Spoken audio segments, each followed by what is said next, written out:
And hello, everybody. How are you today? Welcome in. Nice to see your shining faces on this, the 8th of January. As promised, the Foxes are here, fashionably late as always. What? I don't see anybody's shining faces. I'm pretending. I'm using my imagination. So, I know, right, right, George? Right? How is everyone you were doing? Here at midnight. Was George here at midnight? I thought Jared was here at midnight. George turned into a pumpkin. But here we are. Night 2 of group therapy. Nice. How's the group doing? Are they very therapeutic? I hope they're therapeutic. I feel like I haven't seen y'all in forever. It feels like forever. Hello, Woodchopper. Yes, welcome to 2024 streaming. Things have changed. Not really. We're still late, and we still don't know what we're doing. So nothing's changed. But Mrs. Celeste, she was banning Ogre. That was nice. I didn't ban Ogre. I simply timed him out.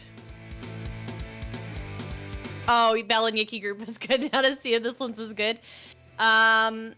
We're really dysfunctional. So if you are looking for group therapy that's relatable and makes you feel less bad about yourself, then you're in the right place. Hi, Jimmy. Oh, I missed you too, Dark. Ban Ogre. Okay, got it. Give me a minute. Ogre's not even here to fight with anybody yet. Chat, how's that? We're starting early. How's that music coming through? Is that coming through at a good volume when I'm not talking? Stream Alan says, oh, so so I believe that we're Zero dead. We were obviously, trying to get things to work, and we're trying to turn the damn stream on. And 9 this is Tracy's curses stream elements, and we saw your message. You're like, I said, the shout out. Yeah, Nine's busy messing around with something, so I said, Zero Dead just said that the shout out issue's been happening all day. It's happening to Maddie too. And all of a sudden Nine goes, good. And I'm like, excuse me, that is rude. He's like, oh, well, I didn't mean it like that. I didn't mean like good that it's happening to Maddie, like good that it's not just us here. And I'm like, wow. I'm like, that was very, very aggressive. And Maddie should be offended. Right. Mrs. immediately thinks the worst of me. She's lived with me long enough that she knows that 90% of the time it is me being salty. Eli. Ooh, 28 months. We're heading to year 3. You can kiss my ass. Right. Yeah. But I wonder, does that...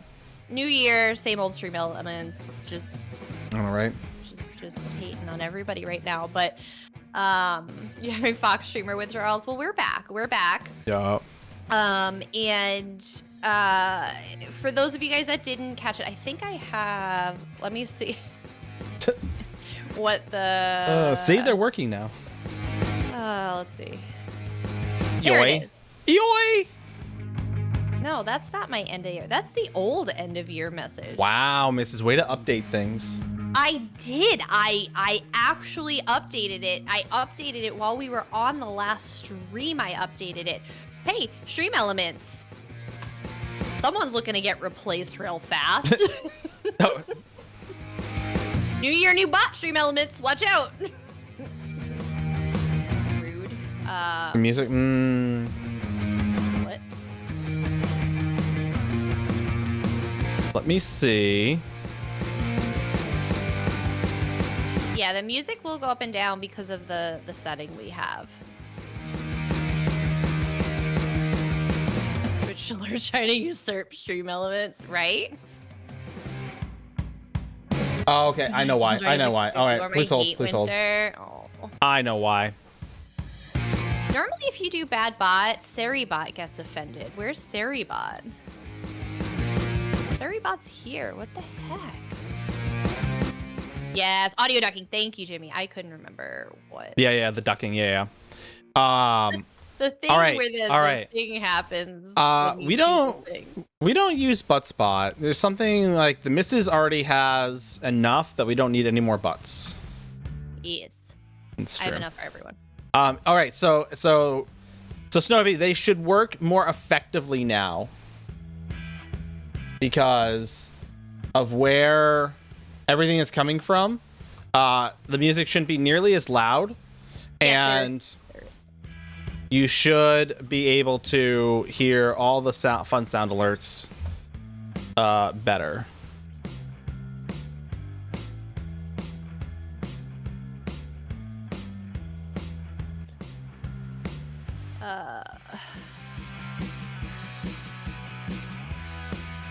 So, as I was saying, as I go and try and put this in here, and I'm going to try and update it. So, boom. You can check out our end of the year video to the community here. So for those of you who didn't get a chance to sit through a little bit of the recap with us on New Year's Eve day, whatever it was, when you talk into the mic, I'm hearing a bit of static. Are you sure it's not just my voice? I'm not getting anything on my end, so I wonder if it's just something coming through the stream. We are nice part robot. He is, and that's why he keeps telling me, he's like, I hate robots. They're gonna take over the world. I don't trust them or whatever. He's just trying to throw me off, like my ex-boyfriend did when he said he wasn't cheating on me. Basically they're just lying. When in reality, they are what they are accusing people of. I shouldn't fall for that trick again. He doesn't want the other robots to take over, only him. That's fair. Right? That is absolutely fair. God, the robots are gonna take over. You mean the other robots? Well, yeah, obviously. I mean the other robots. It's a competition, and I've got to win. The end of the year video, again, there's lots talking about our goals, some changes coming to the stream. But one I will mention here again, for those of you that, again, were not here, is we are changing our streaming schedule a little bit. We are going to be dropping Saturdays for streaming and exchange that for content creation days. So we are going to stream Monday, Wednesday, Fridays, and we will be rerouting our Saturdays and splitting it between getting more YouTube content out and doing more videos and spending time with each other. Yeah, spending some more family time, because we stream Monday, Wednesday, Friday. We have D&D games on Tuesday. We do streamer trials on some Thursdays. We were streaming on Saturdays and had a D&D game every other Sunday. We didn't actually have time for ourselves.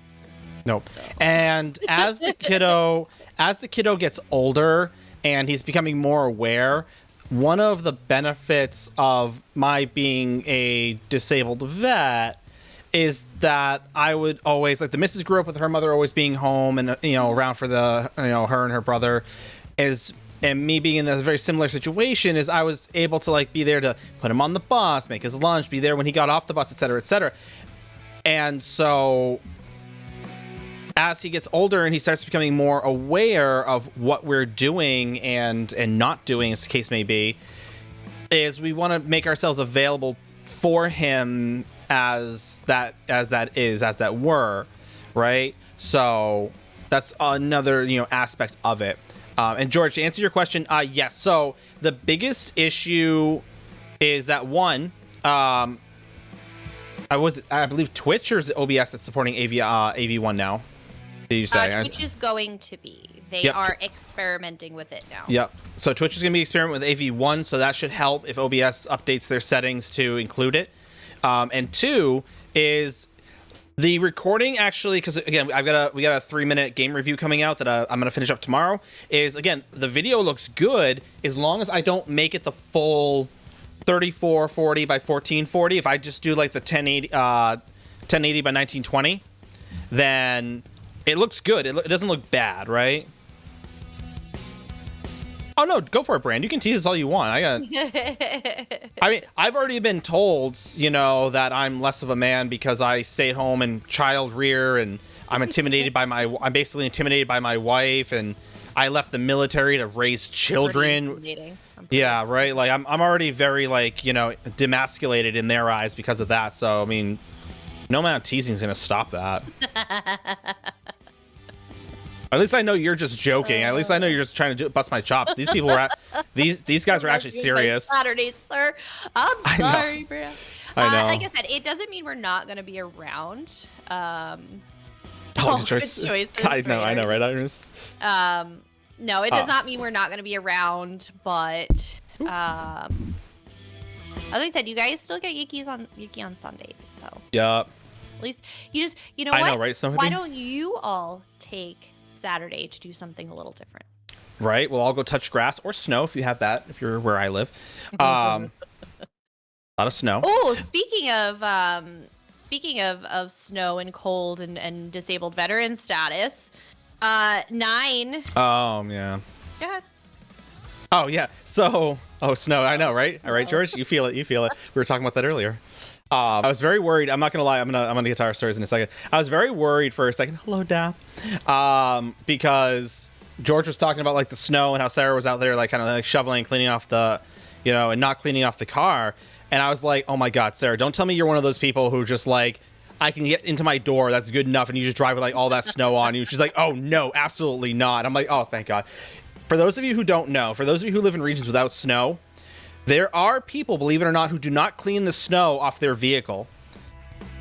Please clean the snow off your vehicle. I get it. It's if you have illegal to it is. Not. If you're a tractor trailer and it's going to be a hazard and dangerous and time consuming because they get paid by by the hour to get on top of the truck and sweep it off, yada yada yada. I get it. That's one thing. Although even more dangerous. But 2 is, oh yeah. I got you. No, Dark. I got you.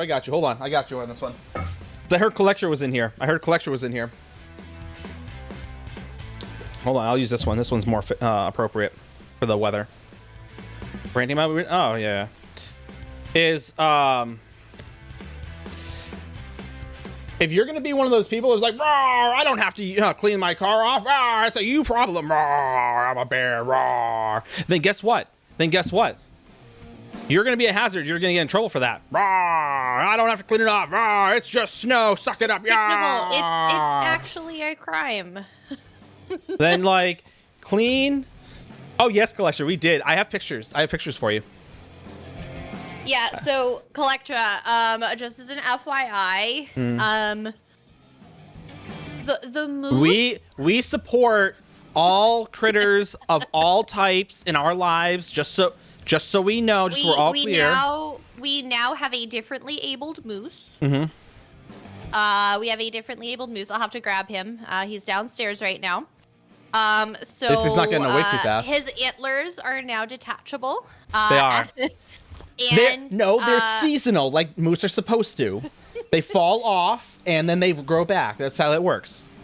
I can't say so much about his leg though. I'm just worried about him. I know.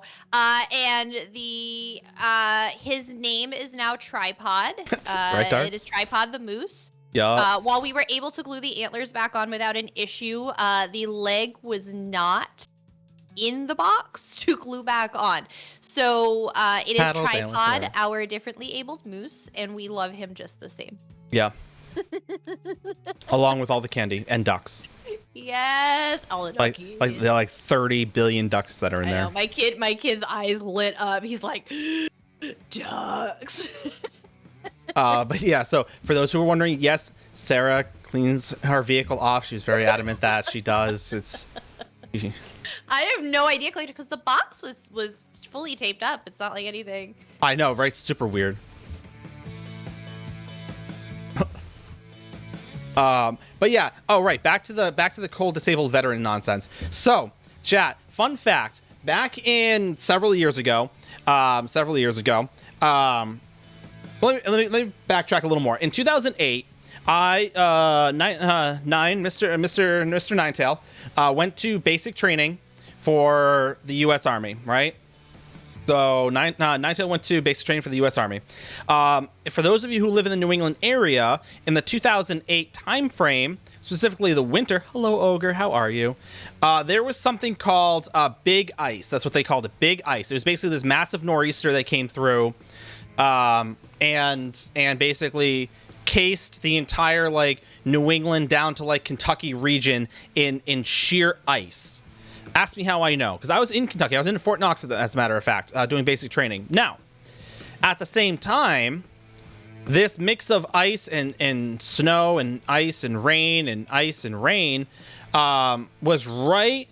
Yeah. Oh, because I was in Fort Knox at the time forever, and I was chipping out chunks, like 6, 7, 8-inch chunks of ice on our drill floor, so that we could form up and things like that. But additionally, I was also in the middle of our weapon qualification phase, which, for those who don't know, the basic training in the Army is done in 3 phases, red, white, blue. And in white phase, you do nothing but fire your weapon and learn how to use your weapon. And you have to qualify. Now, to qualify, red phase, yes. Yes, in white phase, we were in weapon qualification. And I, in the middle of Big Ice, had to fire my weapon. Well, you know what, chat? Hold on a second. This will not do it justice me just talking about it, chat. Let's start off the year right. Chat. All my cameras are all my ducks in a row. God dang it, I gotta fix this. All right, anyway. So this is the firing range. You've got your targets all lined up, cool, whatever, and you got to fire at them, cool. Yeah, I know, tiny misses. I got to fix her. But and this is, if you will, I'm gonna do this is the range and all that cool stuff, and you, the soldier, I'll do in green, are down here. This is where I am, and this is where I'm going pew pew pew pew pew down range to fire my weapon. Unfortunately for me, where this is a trench for you to lay in / sit in. Guess what my trench, in fact, all the trenches were filled with? Water! Ice cold water! Ice cold water, chat. That's what I was laying in. Ice cold water. Would you like to ask me how long? Well, don't worry, I'll tell you. Anywhere from 4 to 5 hours, intermittently going in and out of that puddle of water. Needless to say, long story short, I contracted a small bout of hypothermia. Fast forward.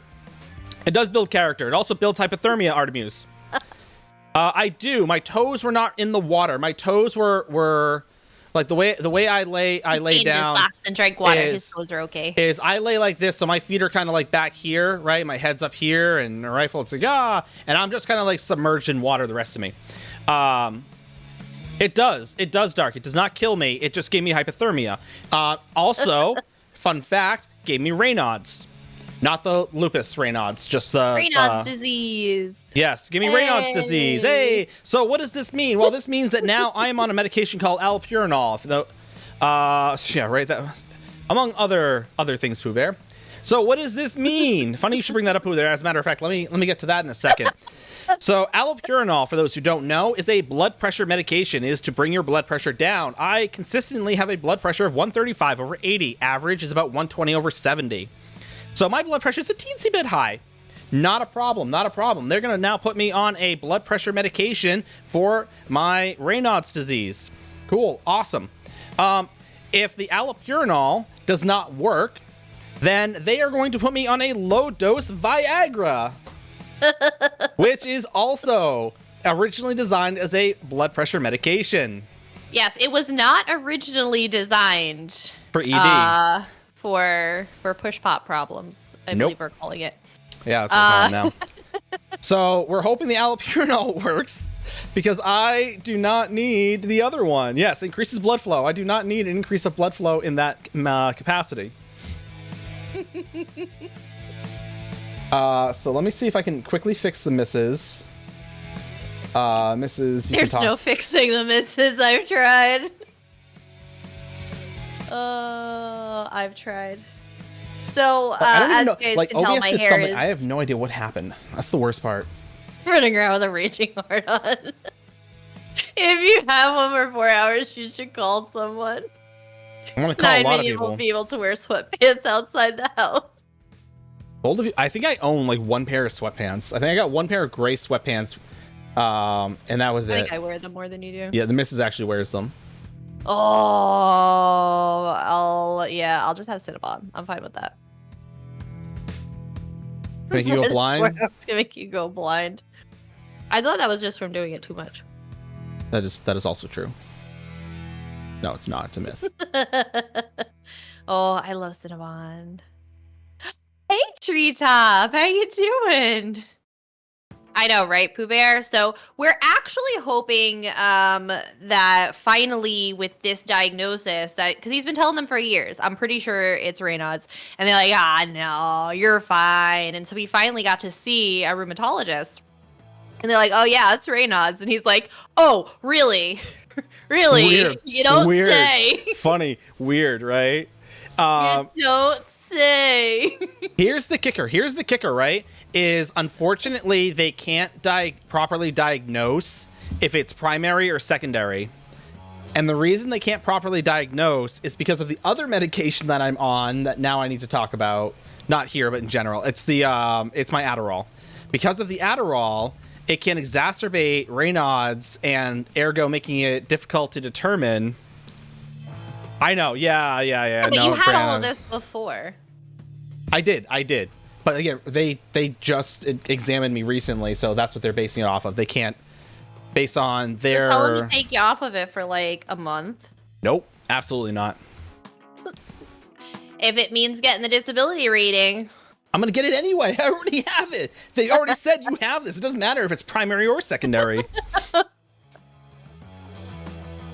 Oh yeah, see that's Nomi, is that, like I said, my ADHD meds didn't mess up my blood pressure. The tobacco, coffee, and hate did. The ADHD medications just make it difficult to determine what type of Raynaud's I have. That's basically, chat, there's been so many exciting things. And then the missus watched me do stupid. For those who live in the New England region and feel the wrath of the snow, the missus watched me do... Missus disappeared, apparently. Oh, there she is. The missus watched me do stupid yesterday, shoveling heavy, wet snow. And she's like, you done? You done? You want to get that snowblower now? I'm like, yes. I asked him, I'm just like, so how about that See, Pooh snowblower? Bear, that's what I'm He's like, that's what I'm no, hoping it's for, Pooh fine. Bear. It's fine. I'm going to shovel the driveway. It's not a big deal. I'll just do it. I said, okay. So I like stood it, there and Sigmar. I waited. I really do. I waited. And I said, how about now? Yeah, Sigmund, I really like the Almiri Grotto. I really do like that one. I can't justify buying it, but I really do like it. All right, now, real quick, for those of you in chat who are, all right, so chat. Ooh, nice, Sean. Snowstorm. Well, thank you for that, Sean. Thank you for that. Right, Dark? Exactly. All right, chat. For those of you who are new or are returning in and wondering what new things that we did, if you notice, we have a bunch of new channel point rewards for you. We have sound alerts for you. We have ones that I need to put images onto, but they do fun little things onto animated stuff on the screen. We have a bunch of other fun stuff. Oh, George, this is the one I was trying to do last time for you. That was the one I was trying to do last time for you, when you were going to throw Sarah out. But at the very bottom, at the low price of 100,000 channel points, because I know y'all have it, you too, and now you can, you too can get your very own walk-on.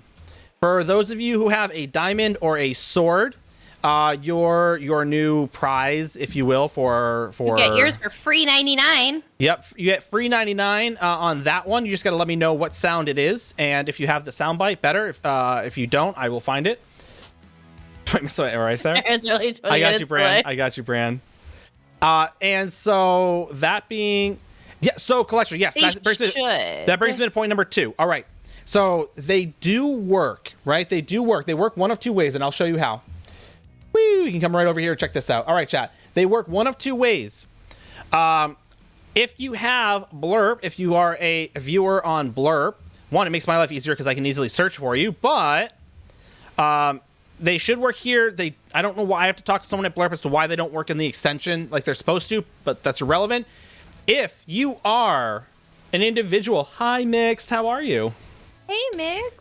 You can come down here to how do walk on viewers sounds work. Boom, viewer submit, cool, awesome. Manually, you can manually play it through your personal page, i.e. this right here. Or the browser extension. If you come to this, and I will put this here in the link, right there, you will see that, whoa. That is the missus. I don't like it, and it was just the random sound that we put up. That was a test sound. But whatever browser you use, go to this blurb.com/downloads. Whatever browser you use, it will let you know. But download the Blurb desktop browser extension. It will give you the link, and you basically just download the extension. So little music. And that is how the blurps should work. Why aren't you hearing anything? Let's find out.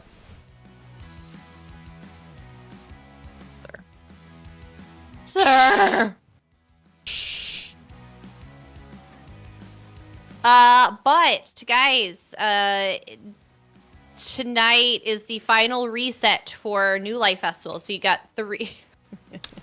Right. There are 3 tickets to get today if you haven't already, and then there will be 3 tickets after reset, which is 11 p.m. Eastern time for, 10 p.m. Eastern time for the EU, and 6 a.m. Eastern time for NA.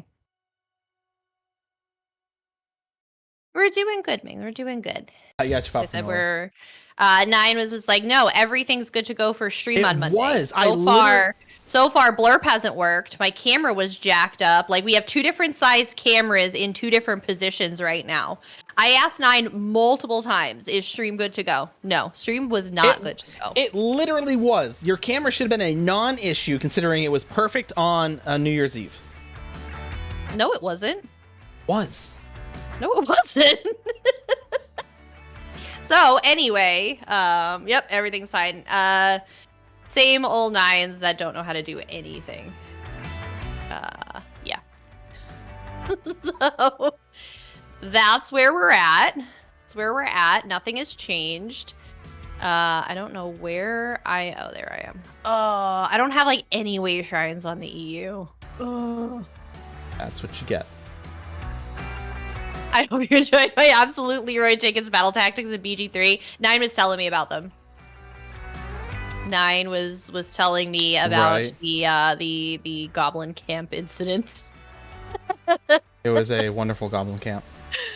I find it's an acronym. Basically, everything's an acronym. Let me out. Yeah, I hate being on the EU because I have to run everywhere and I don't like it. Consistency, it's nice. I know, but I would like to be consistently good at something, right? Like, if I'm going to strive for consistency, ideally, it's like, oh, you're, you're consistently, loyal, or you're consistently kind. Not everything is consistently broken. I would really like to consider something else for my consistency, Just throwing that out there. It was all totally planned. Oh, I bet. I bet. I mean, you know what? It worked for Leroy Jenkins, right? It made him an internet legend. Maybe that's what you were going for. Maybe you're gonna be, mix the internet legend. Who are we to say? What is going on? I'm consistent in snorking. Well, nine informed me that you guys don't hear my snorks as much anymore because my gate keeps it out. Exactly. Like, everybody knows Leroy Jenkins, right? I mean, like, bruh. Legend. Legend that repeatedly blowing up my own party. It has an entertainment value. It does. It really does. That's why I said everybody knows. I think, didn't the Leroy Jenkins meme just celebrate like 25 years or something stupid like that? Like, Probably. I saw it somewhere. All right, now that's my role in Momo's Guilty. Now your role. Now blurbs are working. Excellent. I mean, you're welcome for my service. Are they? They are. Test them. I have been able to hear them this whole time, so go ahead and test them. Go ahead. I've been able to hear them. They're not broken for me. I need everybody else to vouch.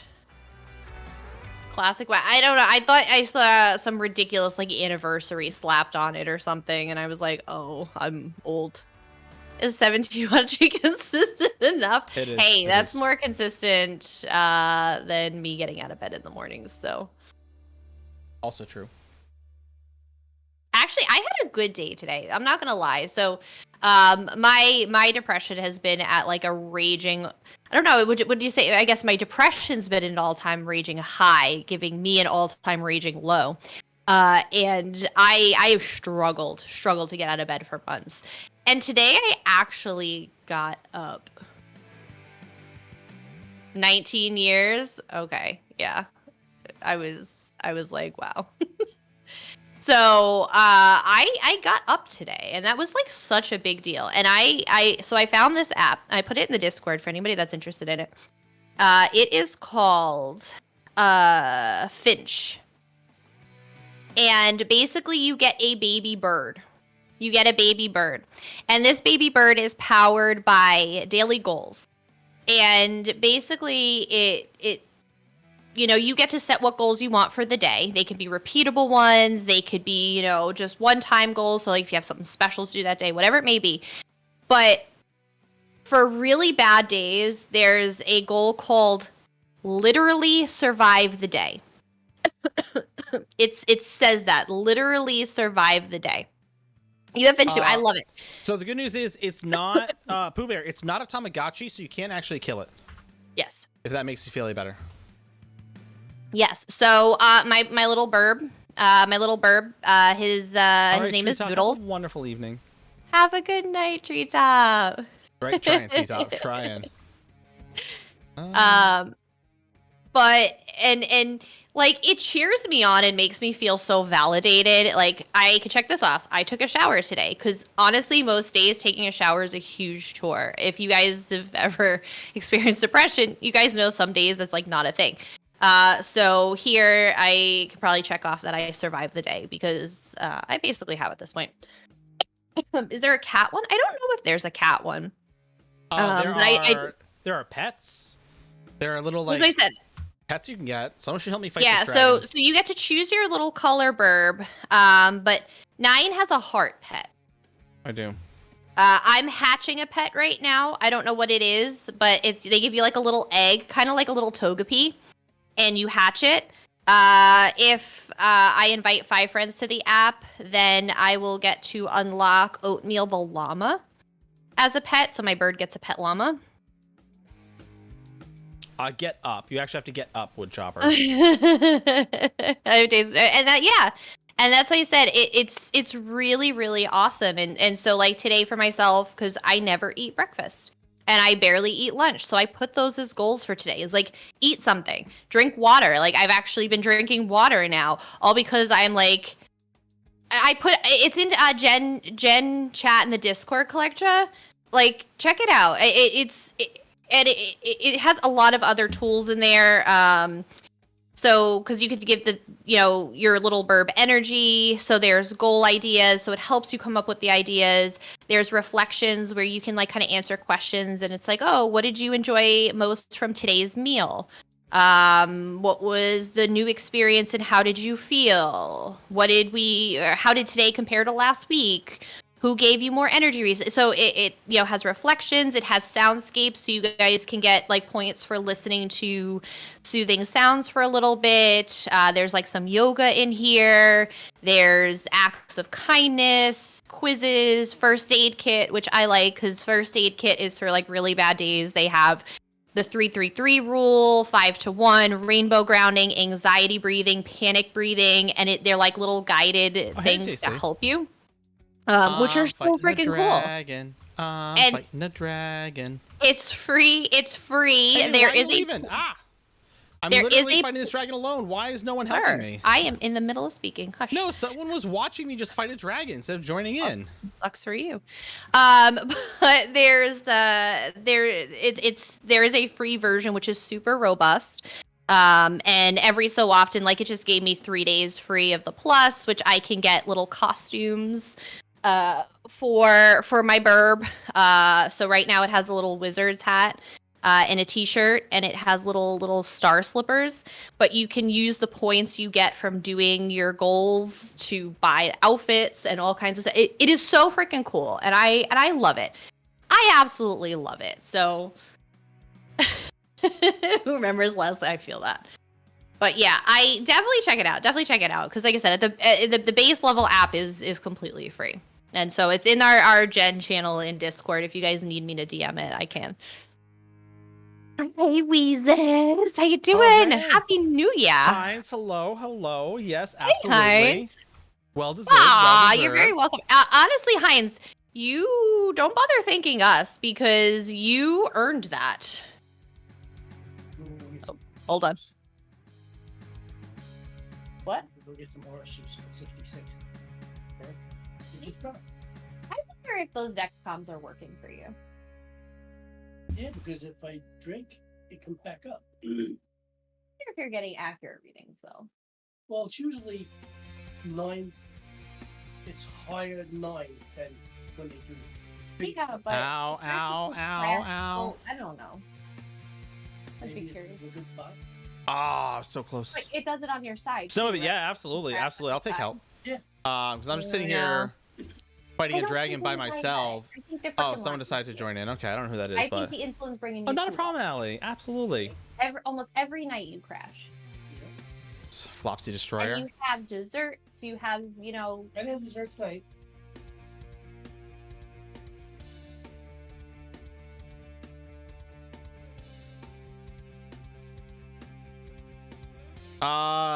Oh, yeah. Sorry, that's on me. I'm offline. All right, I'm online now. It's the best I can do for you at the time being. You have to bear with me.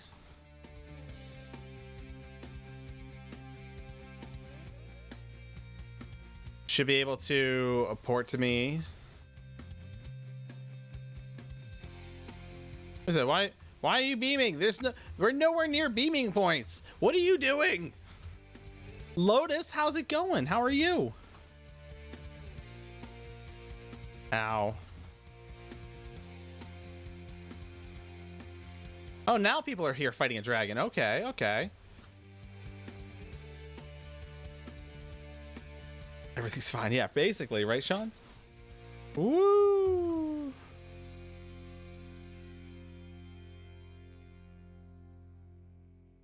More people mean more ads. Oh god, there's a dragon.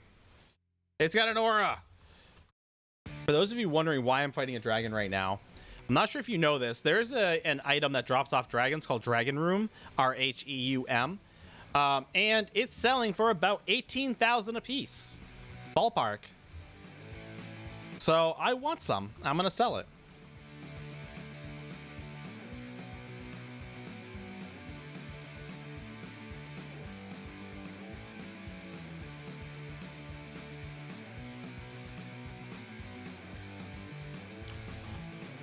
So that is why I know Buddha was asking earlier why I'm hunting dragons.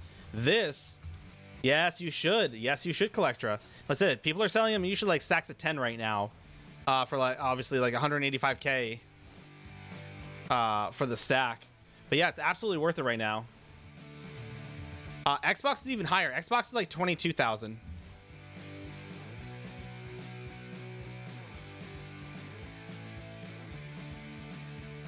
Yeah, Xbox is allegedly higher. It's about 22k a piece. But yeah, like I said, Xbox PCNA is 18. So it's absolutely. Oh wait, my volume dropped.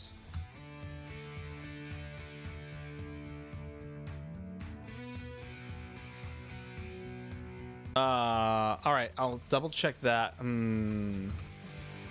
I'll double check that in a second. It might just be I might push the mic away.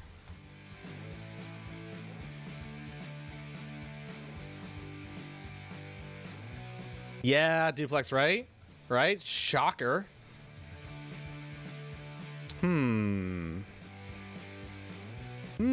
That is peculiar. Dragon Room. That is Dragon's Blood. It wouldn't have been randomly. That would be because I touched one of my mixer switches. Demon Kappa, yes, thank you. Because I definitely would have. I thought I put it back at the right level, but apparently I did not. But yes, so dragons are the name of the game right now. If you are in the market for making some fast cash, Dragon Room, chat. You ever play another game and go back to your primary, and then all of a sudden, like you forgot how to do things?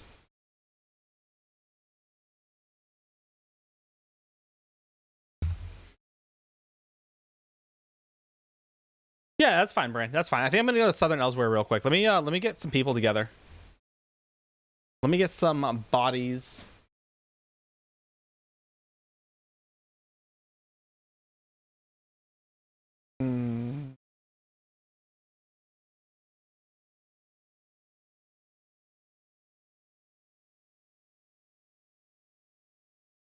TFD in Guild will get you in NA Woodchopper. We're currently on NA.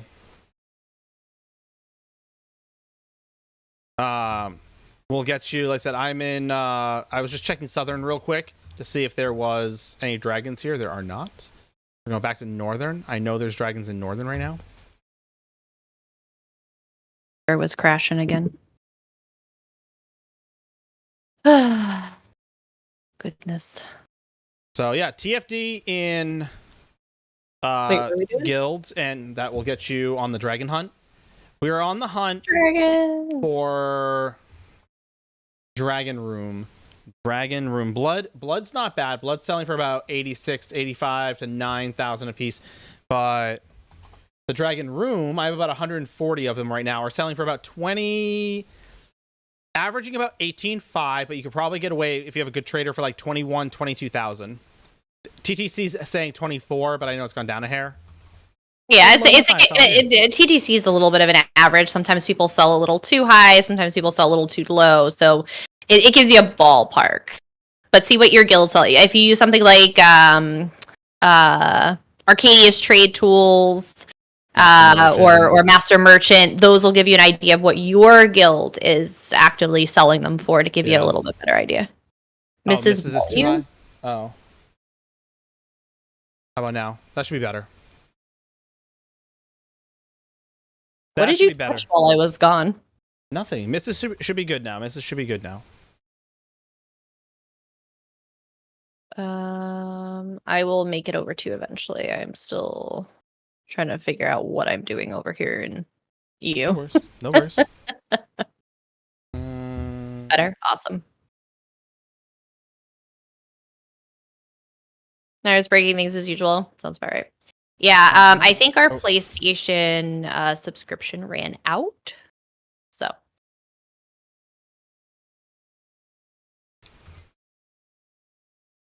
It's not necessarily that I'm breaking things. It just happens to be that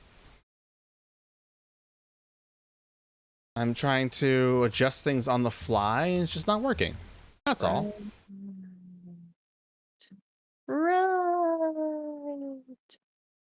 Papa Cannoli, the HS80. I got you, Brand. I didn't forget about Mars Tritos. This guy right here.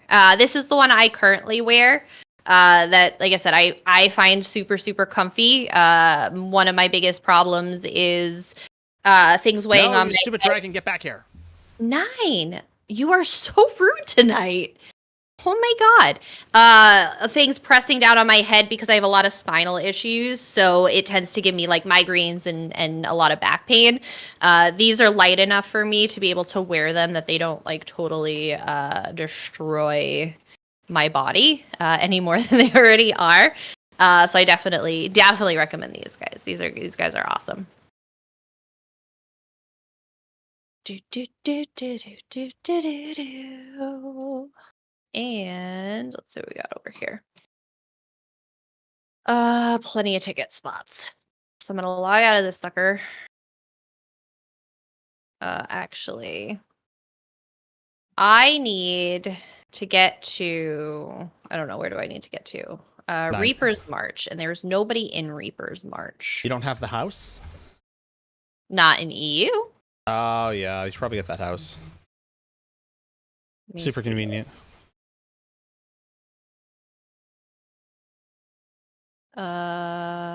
Super convenient.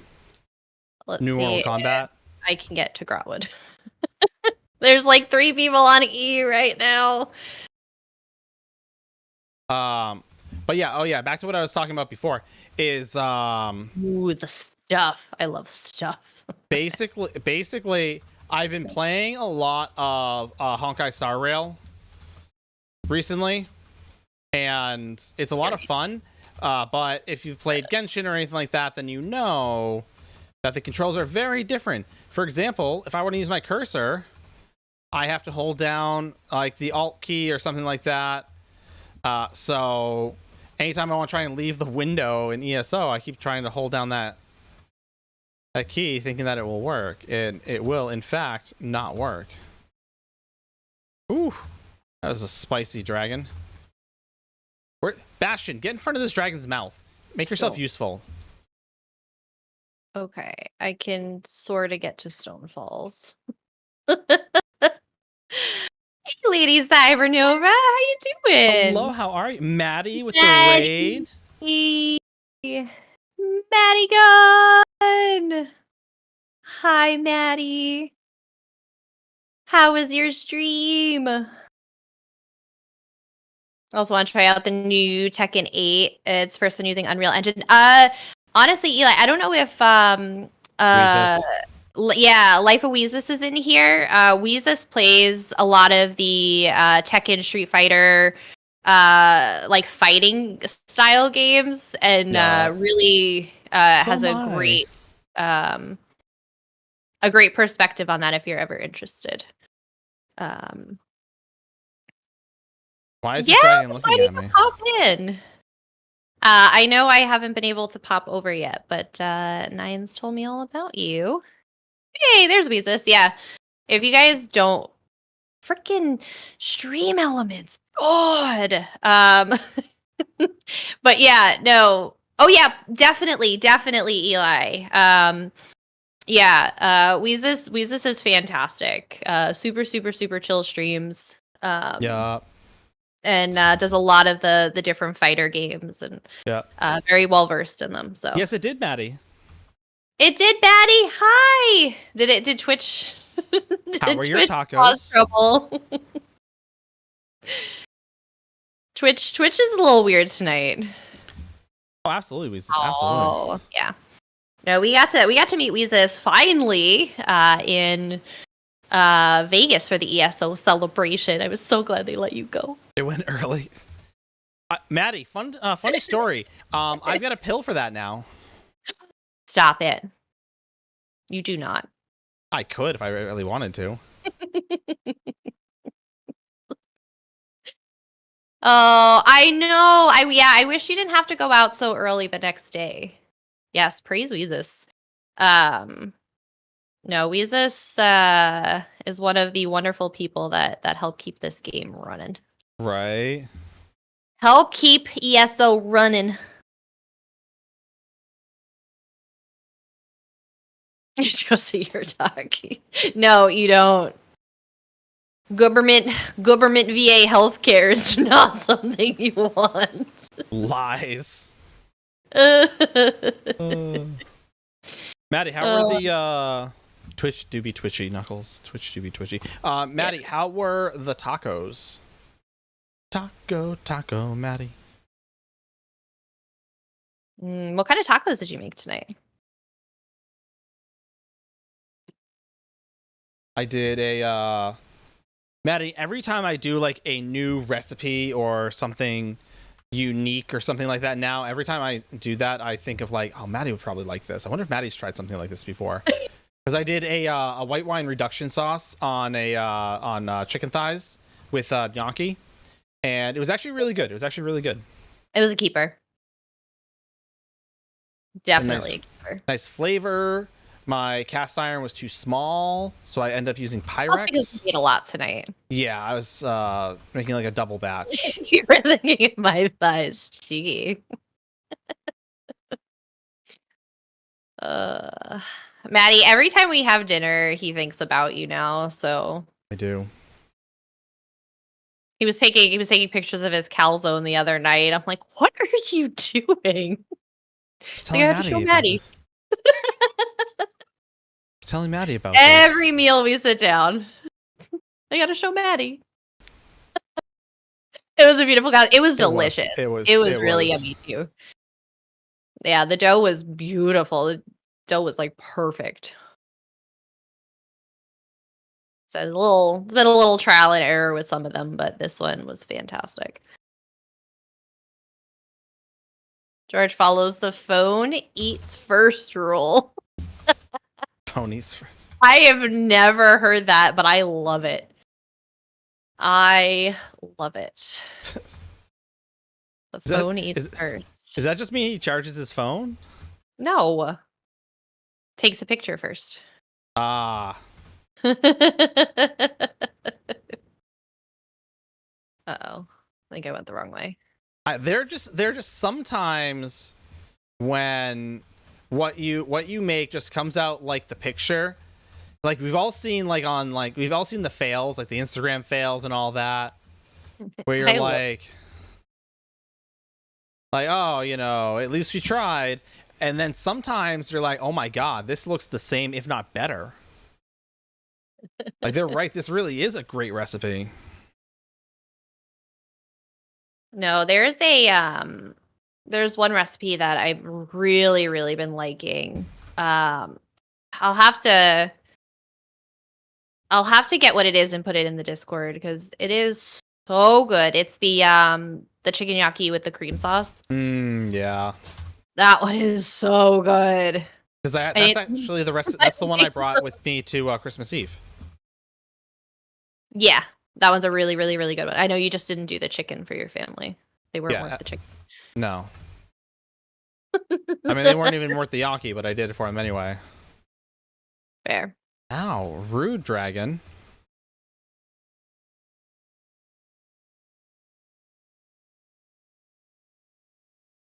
Such a rude dragon.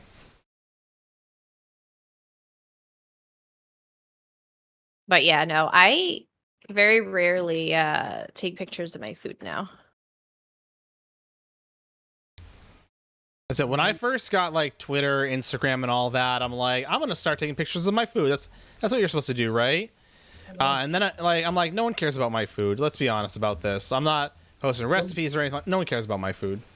Bye, Mrs. I don't understand. I can't think of it.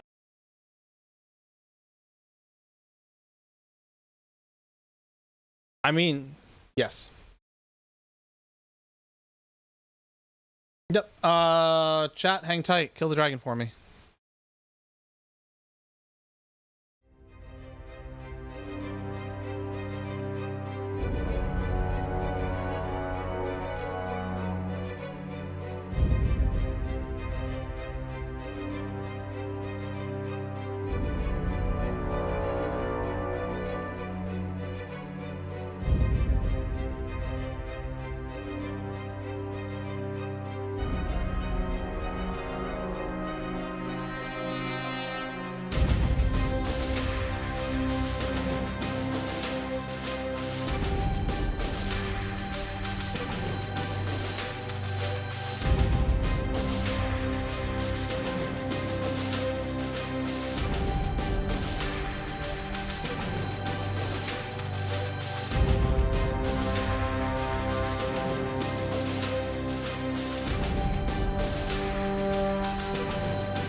All right, chat. Hopefully that's working. Welcome back. How is everyone? Hello. How are you?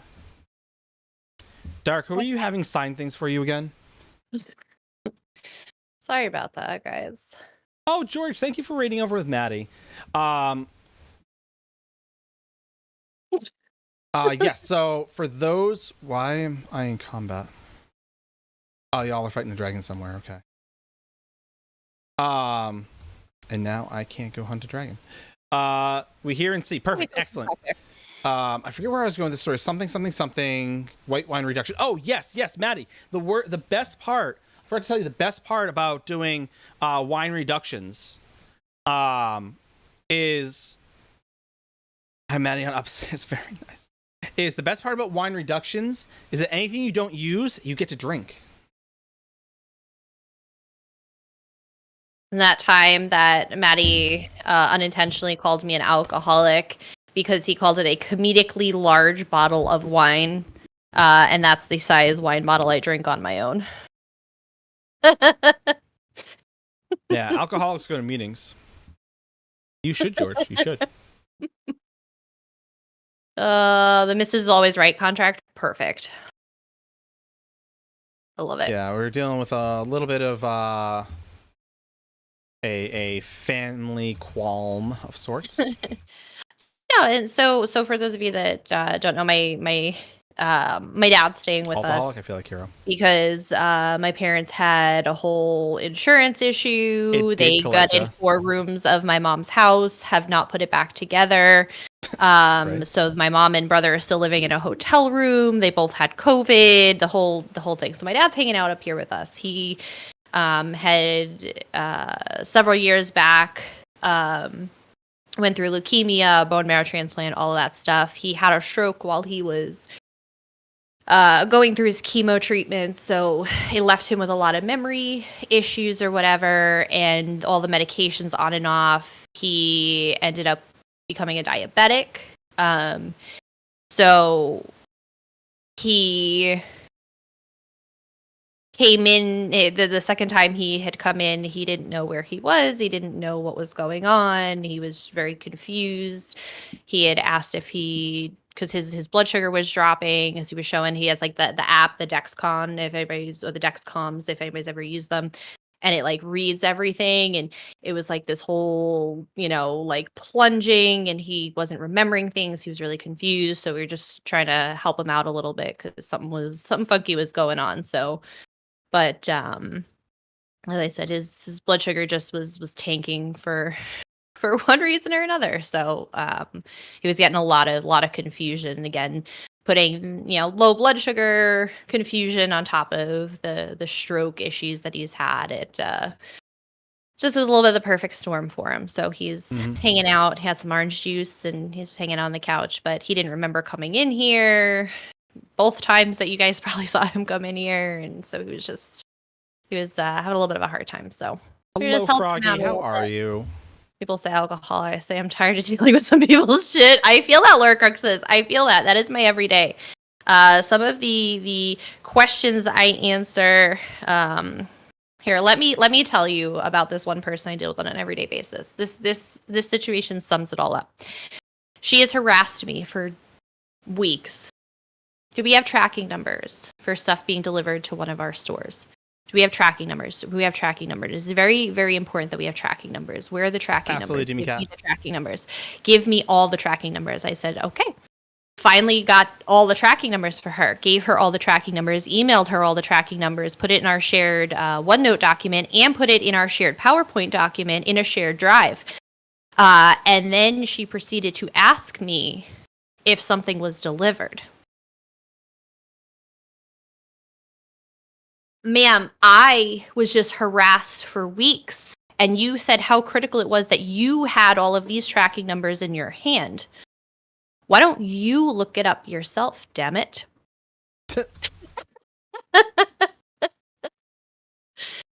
That tells me I wholeheartedly understand exactly what Lord Cruxus is saying. She is why I drink.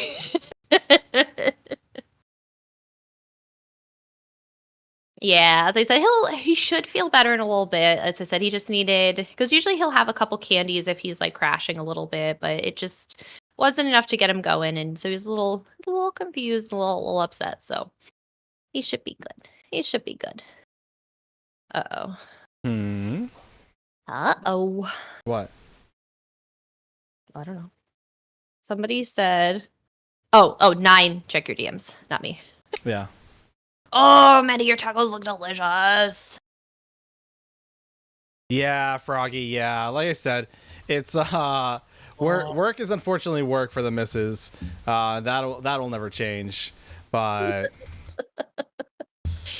for those who are curious who we're talking to, we are also, as promised, live on YouTube as well.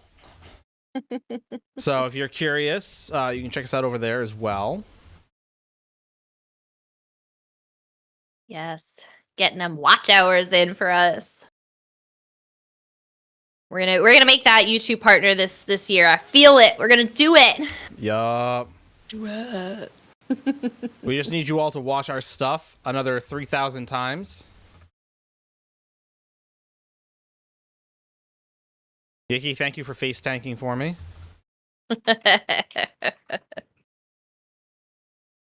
I'm tired of the dragon biting me. Dead dragon. Come on, dragon room. Not a Khajiit water vessel large. I don't even know what that is. That is not dragon room, though. Excuse me, friendo. I'm going to need dragon room. Not dragon vial, not dragon blood. Although I will say dragon blood also sells for about 9,000, 9,500 a piece. So yeah, also a fair option. Good stuff. Dragon anything. Dragon anything. Silver play button. Let's go. Oh, no, I created a simple fix so I can get antibiotics. Hot lemonade says I don't drink tea. And it's working like a charm. Only thing saved my life. And I swear. I mean, you know what? We all need that person that knows how to take good care of us when we don't take care of ourselves. See, he's eating cat. That's what I'm saying. I gotta try and get into baking. That's what it is. I gotta try and get into try my hand at baking.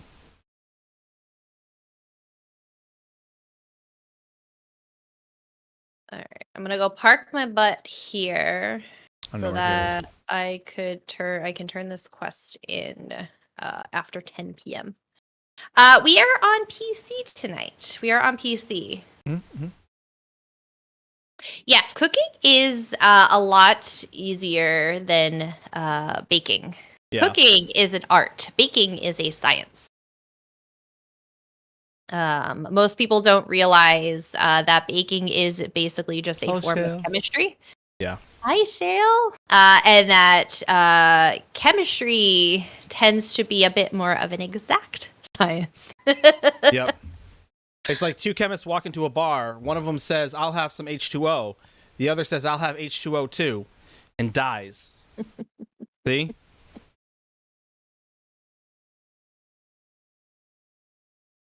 Close enough to be a guinea pig. I mean, that's like I said. Nine tried baking once. I did recently. I attempted to make a Stollen, and it was an abomination, which is very different than a Stollen. It was a little more fruitcake consistency. Honestly, you basically made a fruitcake. It didn't cook all the way through. That was the problem. So I fed it to the critters. And they enjoyed it. They thoroughly enjoyed it. Yeah. So the critters don't care. Saw a coyote the other day. That was super fun. Usually do baking. She does. I know Mish may not be here to defend themselves. Not that they have to. Mish got like super upset with me for like a few seconds. Because we were talking to Mish and Vel, and I'm like, yeah, like no, it's like Mrs. Mrs. does all the baking and I do all the cooking, and that's so hippie. So hippie. Did you watch my year-end video? Because the answer's in there. Hey, Undead, how you doing? And the if you watch my year-end video, you'll find the answer to that, sir. Yeah. Yes, eating cookies is an appreciation of the arts. Very much so. Right. Yeah, no, that's why you said, or no, it's an appreciation of science. Cooking is an appreciation of the arts. Like I said, cooking is about, and again, not that baking isn't, but cooking is about, mixing and finding the right flavor profiles, and a little bit of this and a little bit of that and a dash of this and a dash of that, and again, it's very artistic in nature when you're cooking. But baking, the if you make 2 batches of cookies and you put the same ingredients in it, but one of them has something at a different temperature or a different consistency, like butter, for example. If you put, a warmer butter versus a cold butter into your cookies, you are going to get 2 different types of cookies. Heck, if you use salted butter versus unsalted butter, you'll get 2 different cookies. Well, yes, because that's a whole ingredient difference. Yeah, no one told me. But, you looked at that one batch of cookies aren't dead. So like I said, it's the order in which you put things in can make a difference. People like, oh, butter versus margarine. They're like, it's basically the same thing. Well, no, it's not. It's very different, and you get 2 different types of cookies coming out of that. So, most people don't realize that. Most people don't realize that. All right. Let me get my tickies for today. Or I suppose I could do some. I guess I could do some dragons too. We're just trying to make some cash why out is here. wearing a skillet? He thinks it's his spell casting focus. He has spells, just one. Every time he hits someone, he shouts cast iron. God damn it. I like that one. That's a good one. Do I not have Why there's so many Astros on me? Yicky, get them. Did you lose crown? No, why? Oh, because I tried TFDing in guild chat and I didn't get an invite. Oh, hold on. No, it's still on. TFD. TFD again. Oh, well, it came through that time. Y'all can see in guild chat that I tried the first time. Why are we in Northern Elsewhere? Because there are more dragons here, apparently. Who goes to Northern Elsewhere? Who did that? I went to both, and this is where the dragons were. I am going to Southern Elsewhere. Oh my god. Here There's we go, so much chat. easier to get to. There's so much easier to get to. Mrs. doing Southern her own Elsewhere thing. dragon hunting is far superior. Mrs. doing her own thing, chat. Yeah, I am. Yeah, I am. I do what I want. In Ember, case you're anybody supposed to block wants to that know, we have 569 subs on YouTube. Yeah, buddy. Chat, for those who are also, why are you hunting dragons? Shale, that's a great question. Because, let me show you why, chat. Shale. Because there is an ingredient called Dragon Room, RHEUM. Dragon Room is selling for about 20 to 26,000 a piece right now. I was dead. Similarly, Dragon's Blood sells for about anywhere from 85 to 10,000 ish a piece. So Dragon Room, though, most people are selling stacks of 10. Selling about, I've seen 18.5, I've seen up to like 20, 22,000, 25,000. You can make a lot of money off of selling. Yeah, selling your dragon room. So we're gonna hunt some dragons and get some mats so that we could sell, because that's how we do giveaways on this channel. Yup. And when We're Kelmar's going. mask goes back up to a viable selling price, I will sell it. Yep. Matthias, thank you for the gifted sub to JC. Aww. Thias closing in on those that 500 mark. Yup. 7 away. Kimber, we did. Yeah, good time off. It was a nice reset, honestly. It was. Because and any streamer will tell you that, like, you know, after a while, you kind of get a little jaded with streaming, and you lose a little bit of love for it, and sometimes it feels like a job, and it's nice to kind of reset from that and find your love for it again a little bit. Mm-hmm. Volume's very high I'm again. still very high. Do you want me to she's not- adjust it on my end? Yeah, because you're not peeking over here. Like, I mean, you are, but like not in a. Hey, dragon, where'd you go? Get back here. I'm gonna find you and kill you. Oh.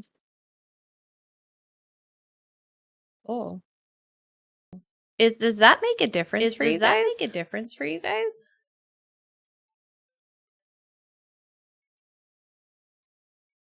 Yuki has about 2 mil worth of dragon room. Oh, now there's an echo. How about now? Does that fix the issue? Maybe you just need to stop yelling at chat. No, there's still an echo. Echo still?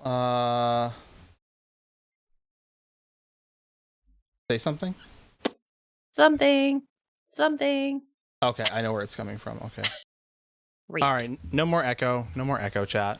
God, Nine, why you breaking stuff? I'm not. Never hearing double.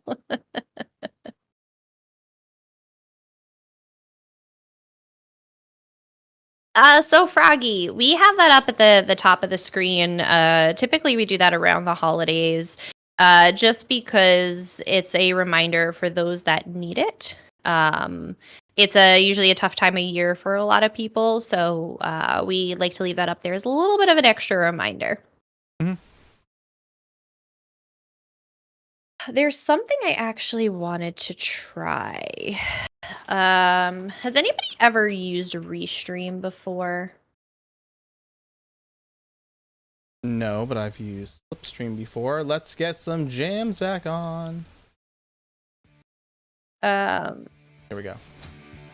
So I'm trying to use Restream, just the chat part, to combine the two, the YouTube and Twitch chats. But I can't figure out how to do that. Because I guess there's like just a chat feature you could use. Again, I don't know if anybody's used it. Yeah, I just pop out the chat. I know, it's just awkward. I need more monitors if we're Jelly's your jam. I feel that. Additionally, chat, if George was talking about this the other day, and I've decided that if George doesn't get it, I will. Where'd it go? There. It's this sweet jacket. Chat, check out this jacket. Look at this. Look at this jacket, right? With these fibers in it. These fiber optics. I want this jacket. Like, look at this. How slick is this, chat? Like the red tie and the blue jacket. Like, how slick is that? I would rock this jacket. I would absolutely rock this jacket. Just the jacket. Like, not like there's an entire like suit. I don't need and a vest. Like, I don't need that. I just need the jacket. That is just a super sweet jacket. I'm not gonna lie. You will see them again in a month, collector, because I do not need or want mud balls. Right, George? Exactly. Unless they're the rune boxes, then they will go on my like holding character.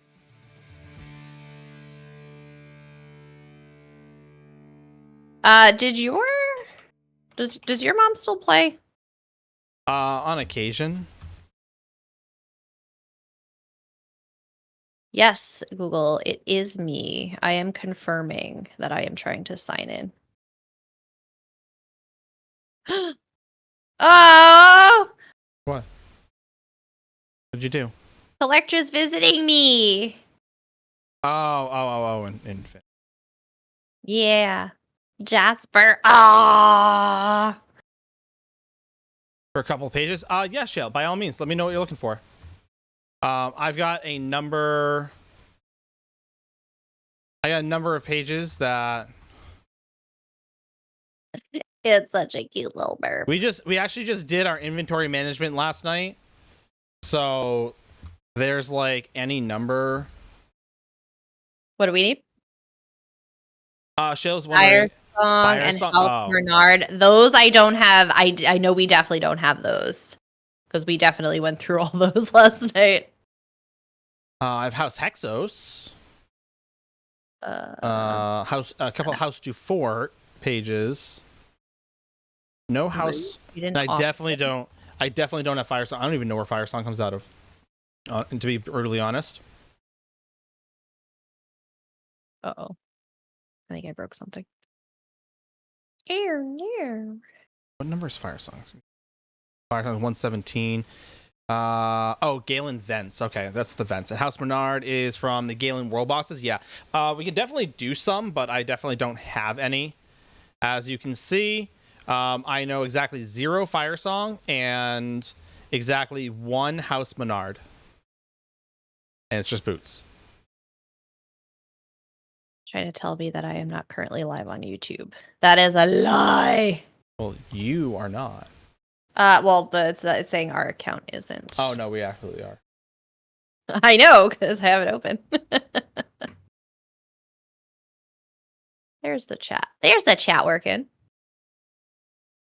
But it still will not pick up YouTube for some reason. Weird.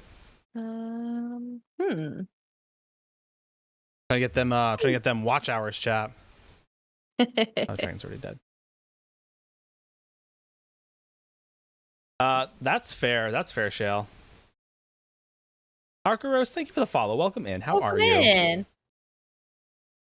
I said, we kind of in October, Twitch announced multicasting, and I immediately went to go test multicasting on YouTube. And there were a number of problems with that. Test stream wasn't enough. I know, right? I know. And then, right, Froggy? And then, so then we did it again on New Year's when I got things kind of like up and running.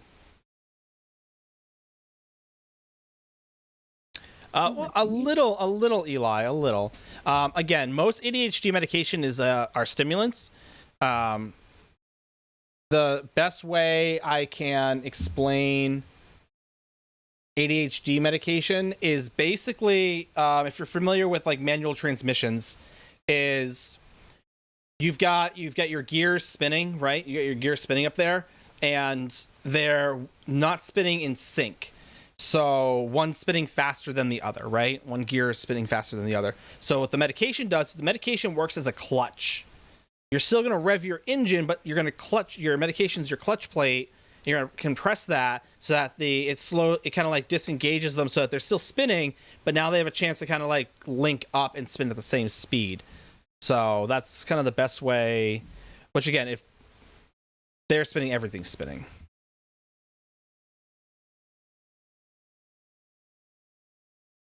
Best way I can describe it.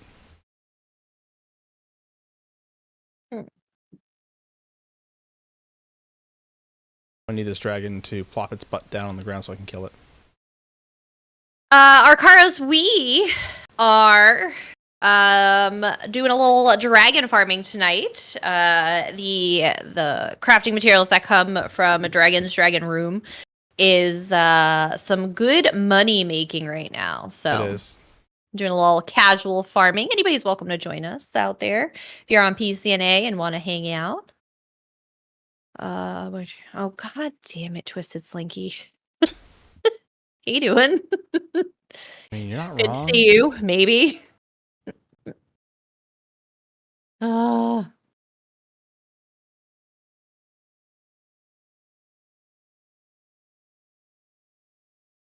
there is a lot of troubleshooting here that I don't want to do right now. Don't Intense wanna map do- staring. Run it once a week for guild event. It's a moneymaker. Oh yeah. Absolutely. Oh, Dark Alchemy is editing blurbs. I fear for my safety. Boop you, Yicky. So, speaking of booping Yicky, so I don't know how many people hang out on TikTok, but I was on TikTok and I had gotten, it was like, oh, Yicky liked one of your posts or whatever, and then there was like a little like finger next to Yicky's name. I'm like, I don't know what it is, so I figured if I click on it, it's gonna like kind of like tell me what that means, like that icon, like it's gonna give me like a tooltip of some sort. No, it didn't. It did something instead, and it nudged him. It nudged Yicky, and it's basically like those old-fashioned Facebook pokes. And so you can nudge, and it's literally just poking people. So Yicky and I are now in a poke war. Or a nudge war, because you can't call them pokes because Facebook will sue you. But yeah, it's like poke. I didn't know that. Doesn't Facebook own TikTok or TikTok or whatever? No, not yet. They own Instagram. One day, I'm sure they'll own TikTok, but until then. And then it'll be pokes instead Right, of nudges? Shale, that's basically the case. So we post a little bit of everywhere. Just again, that's tends to be the nature of content creation is some companies want you on TikTok, some companies want you on, Instagram, some want you on Twitter. So we diversify, and we're trying to build ourselves on all platforms. And there it is. Yicky just nudged me because I just nudged him. And right. It was, it's like, I haven't heard that name, but you're right. So, we try and be a little bit on everything. I tend to be addicted to Instagram Reels. That's where I watch everything. Nye tends to be addicted to TikTok. Yeah. I've been told they don't want me anyway. No, that is not true. We always want you. So this is also what happens. You guys can't see this right now, but my phone is blowing up. So I was sitting here one day, and all of a sudden, all these notifications start coming through on my phone. My phone starts freaking out. I thought it was an emergency alert system, like freaking, like, oh my God, like a nuclear warhead is incoming, you're gonna die. No, it was just Yicky nudging me like 300 times in a row, and then my phone just blew up. Finally caught up. And I had a mini heart attack at first. I thought something was wrong. I thought a natural disaster or war was kicking off because some of us could only be so lucky, missus. Like, I'm waiting for raid sirens to start going off, and I'm like, whoa, what's going on? Like, is everybody okay? It's Yicky nudging me on TikTok. That sounds about right.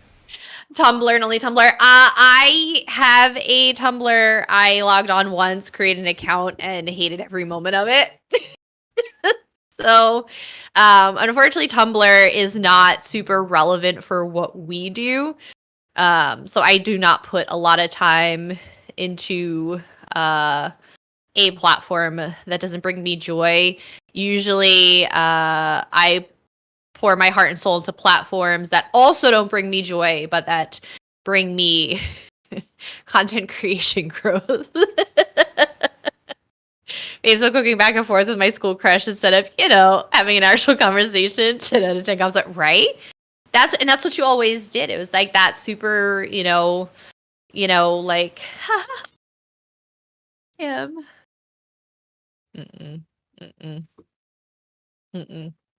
Don't poke your Facebook crush because. Sorry, my phone's still blowing up. Yicky! Sir! All right, there we go. What was that? I have no idea. Is that Yicky's sound? No. That wasn't Yicky's sound. Do you want it to be Yicky's sound? I thought that said Yicky. Probably said Did you hear that sound? No, I didn't hear it. Oh. I don't know where that sound came from. No, I played it, but I didn't Oh. hear it. So All I heard was Yiki.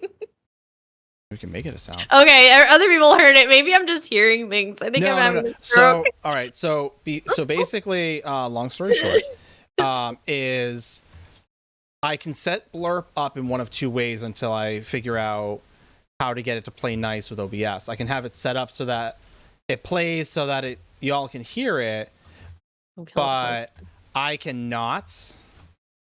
But it doesn't interrupt, like I said, or I can play so I can hear it and y'all can sort of hear it, but it plays through NDI. I feel like there's a way to do it so that you can hear it and they can hear it. I'm sure. I feel like you just haven't figured it out yet. Hello, Linaka, how are you? These stories, hers, recipes. Not judging in that order. It makes me happy, and that's fair.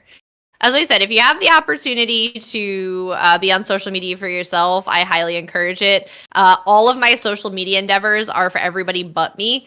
Unless I'm on Instagram, then in that case, there's a good chance that at least 50% of the time it's for me. Oh, it's supposed to say GG. It sounded like it said Icky. I'm like, oh, okay. GG. Okay, fair. All right. I'll accept that. Like Stella! Actually, I think that's what I'm going to make Yiki's walk on. No, everybody gets to pick their own. Well, until he picks one, I'm going to have that. Be like, Stella! Okay, trying to escape real life. I feel that. That's, like, most days, I'm not going to lie, like, most days, real life sucks. Oh, yeah, but that's irrelevant.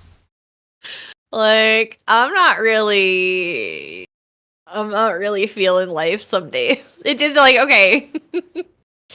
No, I really like the Instagram Reels. They have like where you can save posts and stuff. She'll send them so Nine and I have like shared saved boards or like feeds or whatever, and that's what we do. Is share recipes that way. There's a lot of really good recipes that we found. And that's how we communicate now. She just goes, yeah, that's how life is. Get used to it. Thanks, Mom. I feel like that is a mom that is not going to sugarcoat the world for you. I feel like I've seen so many people. Yeah, because when you sugarcoat it, that's how you get diabetes. I feel like that's how people end up with unrealistic expectations of life. I have seen many people be very oblivious to the whole world of suck around them.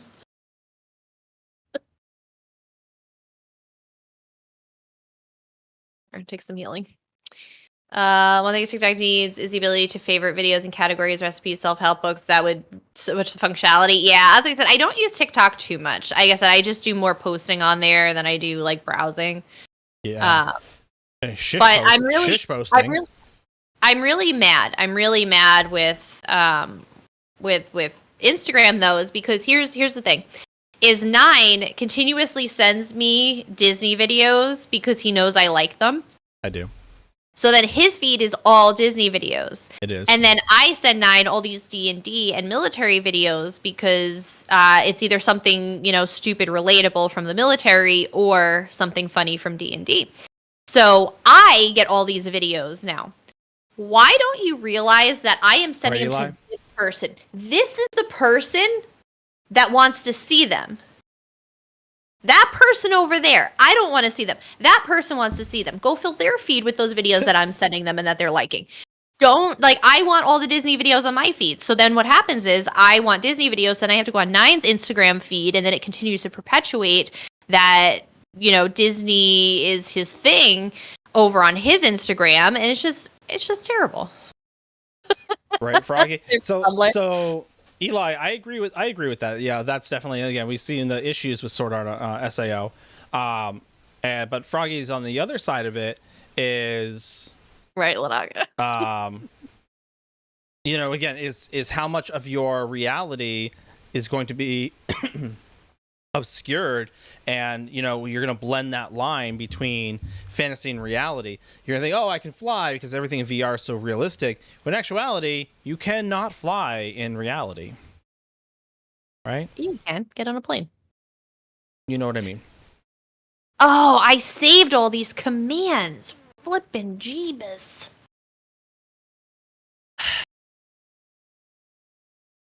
We'll see. Lanaka can fly. Okay, so there's a few of us who can do it. I cannot. I sink like a rock. Yeah, no, as I said, like I have a home improvements like category. I have a recipes. I have all mine sectioned out. It's perfect. It makes me happy. So let's go through because I honestly 9 tonight. Before he looked for like a new recipe, he oh no. Eh. Oh no. Oh no. Before he looked for a new recipe online, he looked to see if there was anything in like our shared I just died. It happens. If there was anything in our shared like like feed on like the recipes to see if they're like, oh, I have these ingredients, let me see if there's anything in there tonight, which was nice. I mean, that was a chat. Oh, so you had all those first-hand recipes. That's nice. That's nice. So I'll say this. When I was just a young boy, oh, it's so cutie. I need no sympathy. I want his Caught name. in a landslide, no escape from reality. Got wings left. His name better be Wheels, Eli, or else I'm gonna be very disappointed. But when I was originally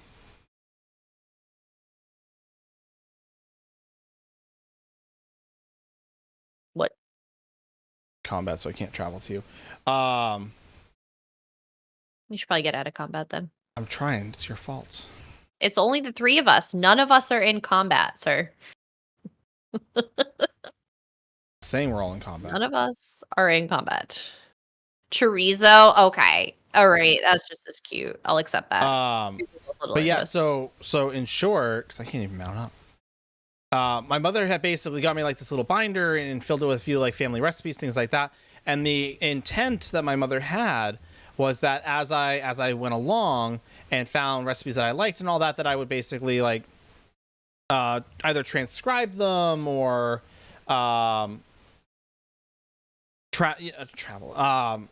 write them down, something like that, so that I would have these like I'd basically build my own cookbook of sorts. And obviously I have not done that. I've got like 4 or 5 recipes in there. But hello, Spitfire, how are you? Hey, Spitfire.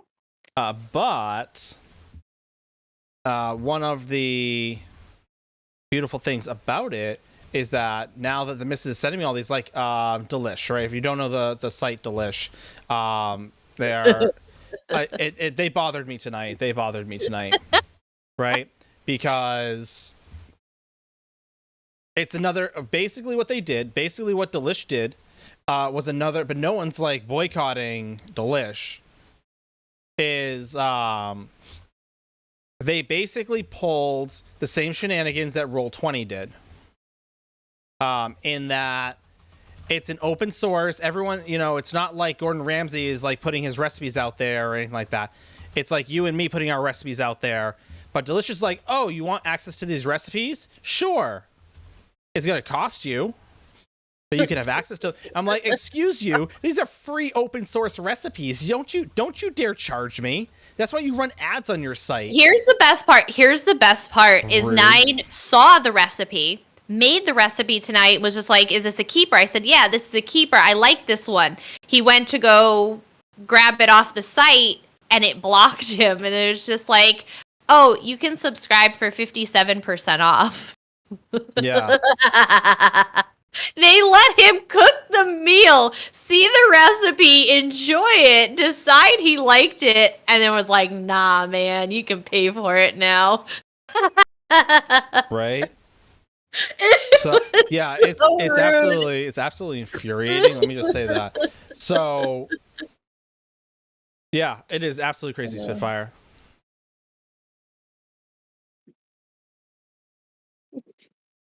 Change the browser to say, yeah. There's some ways around it, yeah. but it was just like rude. It's like how many it's like how many times do I have to like change browsers and nonsense just to get a recipe? And it's incredibly infuriating. Like I said, because again, one of the big things that everyone hated about Roll20, or I'm sorry, not Roll20, D&D Beyond, is that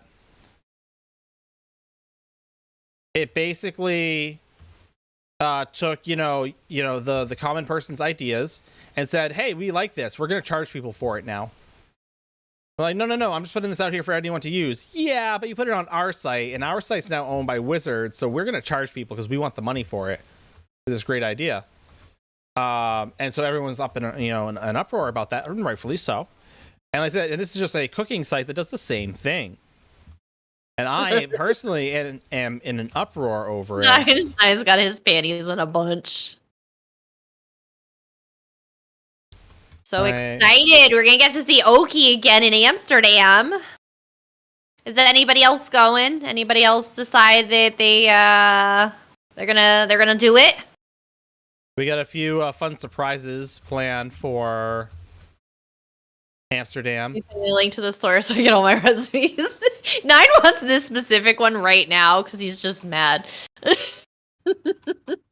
Right? No. How hard is to find a recipe that comes out? Talk about it. We can talk about a little bit of it.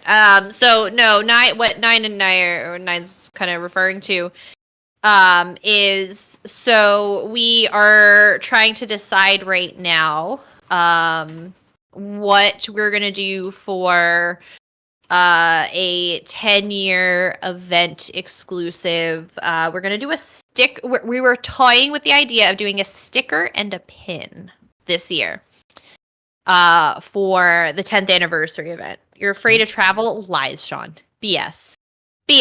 Wish I could someday. Oh, as I said, the Amsterdam event I know is a little tough for a lot of people, but like I said, there are going to be a ton of really great local events too, depending on where you guys are. But I'm really like fingers crossed that we got some good East Coast time coming.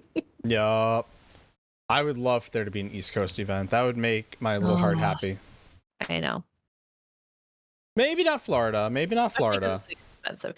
I mean, it depends. It depends when. Yeah. And it depends where. Like, if they're going to have it in Miami, meh. If they're going to have it in Orlando, well then, I'm in. I'm in if it's in Orlando. I am here for that. Nothing is ever near. I know.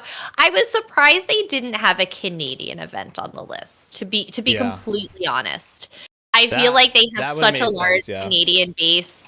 Yeah, they do. I feel like that would have made sense. But again, there could have been legal implications. There could have been a lot of things. Things we don't know. But Palm Coast is 1 hour from Florida. I think, wasn't your grandmother on the Palm Coast at one point? She was Venice. Oh, maybe that's not Palm Coast. Somebody we knew was on Palm Coast. But as I said, if it means I could do half of a Disney World vacation and half a ESO celebration, I'm in. You got me. But like I said, it's just it's every time there's an event, it's always on the West Coast. So it would be nice to have at least one thing on the East Coast to make travel a little less awful for us. Just a 51st state. No, it's not. Palm Coast is east between Daytona and Jacksonville. Okay, yeah, no. Venice is on the opposite side. It's on the Gulf side. I didn't say I knew where it was. I'm just saying that's where she was. All right, I'm going to take this opportunity while we don't have dragons to decon. Yeah, I'm opening a bunch of bags right now. Decon the thing. Because I've gotten exactly 0 dragon room. Really? Yeah. Well, that sucks. Thank you. So loving. Sucks for Ninetales. Your sister lives on the West Coast? Yeah, no, as I said, I know Nine's grandmother lived there for a little bit. I know she ended up moving. But Yeah, she's in Carolina now. Dragon pellets, yeah.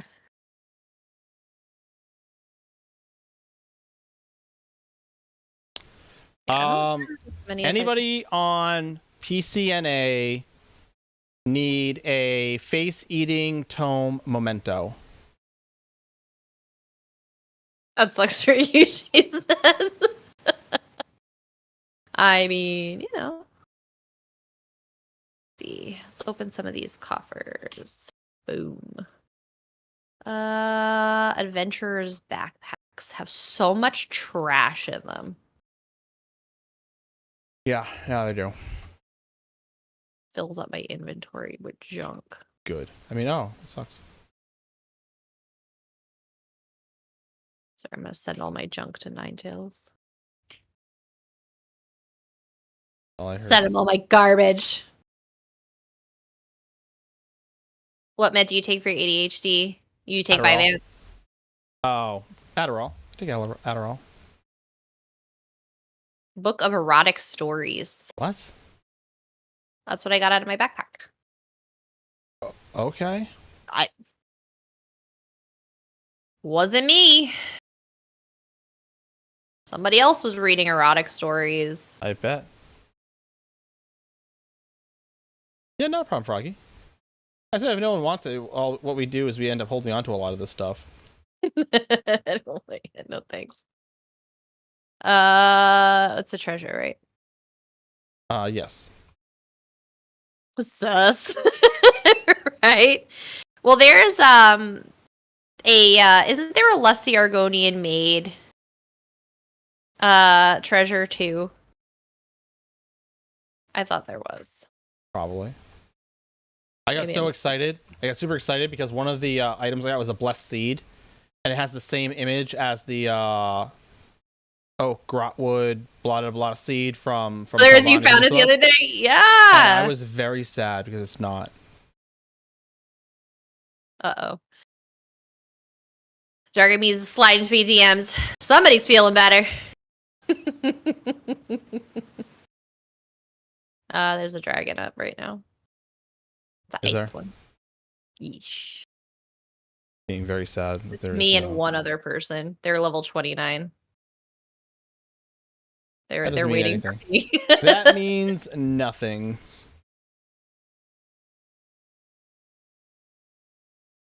Hi, Chang. How you doing?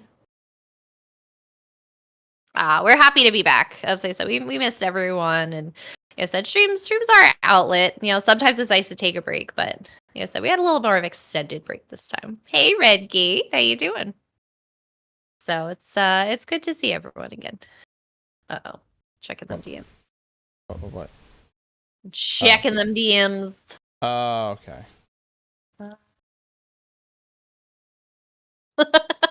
Your childhood ruins. Well then. I like how it's 29 cents. It would have been better if the book was 69 cents. And the dragon flew away because nobody came over to it. Okay, I'm gonna go to the next spot. Yeah, you should probably do that. Start the dragon so it doesn't fly away this time. Oh no, someone else did. Oh, okay. They weren't letting that dragon get away. I was literally just there. Like, all bent out of shape right now. It was a snow day here. Got to game all day. That's awesome. I know the school district head did a 1 hour delay. Did they say? Yeah, 1 hour delay. Ergo canceled morning pre-K. Yeah, so morning pre-K got canceled, but my son goes the afternoon, so his bus was just a little late picking him up today. But yeah, I know some people got a little bit of a snow day. Morning preschoolers did. You ordered the book? Yes. It's still snowing. Oh my gosh. Nope. Yeah, it stopped snowing here yesterday, a little bit later afternoon. Um, sorry, I thought there was an issue. Here, dragon. But yeah, like I said, it wasn't too bad. Like I said, I think we got like a decent amount of snow. I think we got 8 inches total. Oh, shut up. And it wasn't New awful. England. It wasn't awful. Unless you're talking to Chang, in which case. Rhode I can't Island. speak on- We're in Rhode Island. So got a ton. I know. I saw that. Del popped in and said it was what 18 inches. That's what he said. I know that the area she's in, which it just makes it more miserable because of her location. Is just like I guarantee they didn't plow it well. Like. Yeah, Newport, yeah. Newport's Newport? a little better because again, it's closer to the water. I thought you were talking about Del. Like Del's not Newport. No, Lanaken. Get a brown Christmas here. Oh, so the white ever is sort of magical. Not looking forward to driving in it. Nebraska, but I have good tires and a V8. But you're a big chicken driver.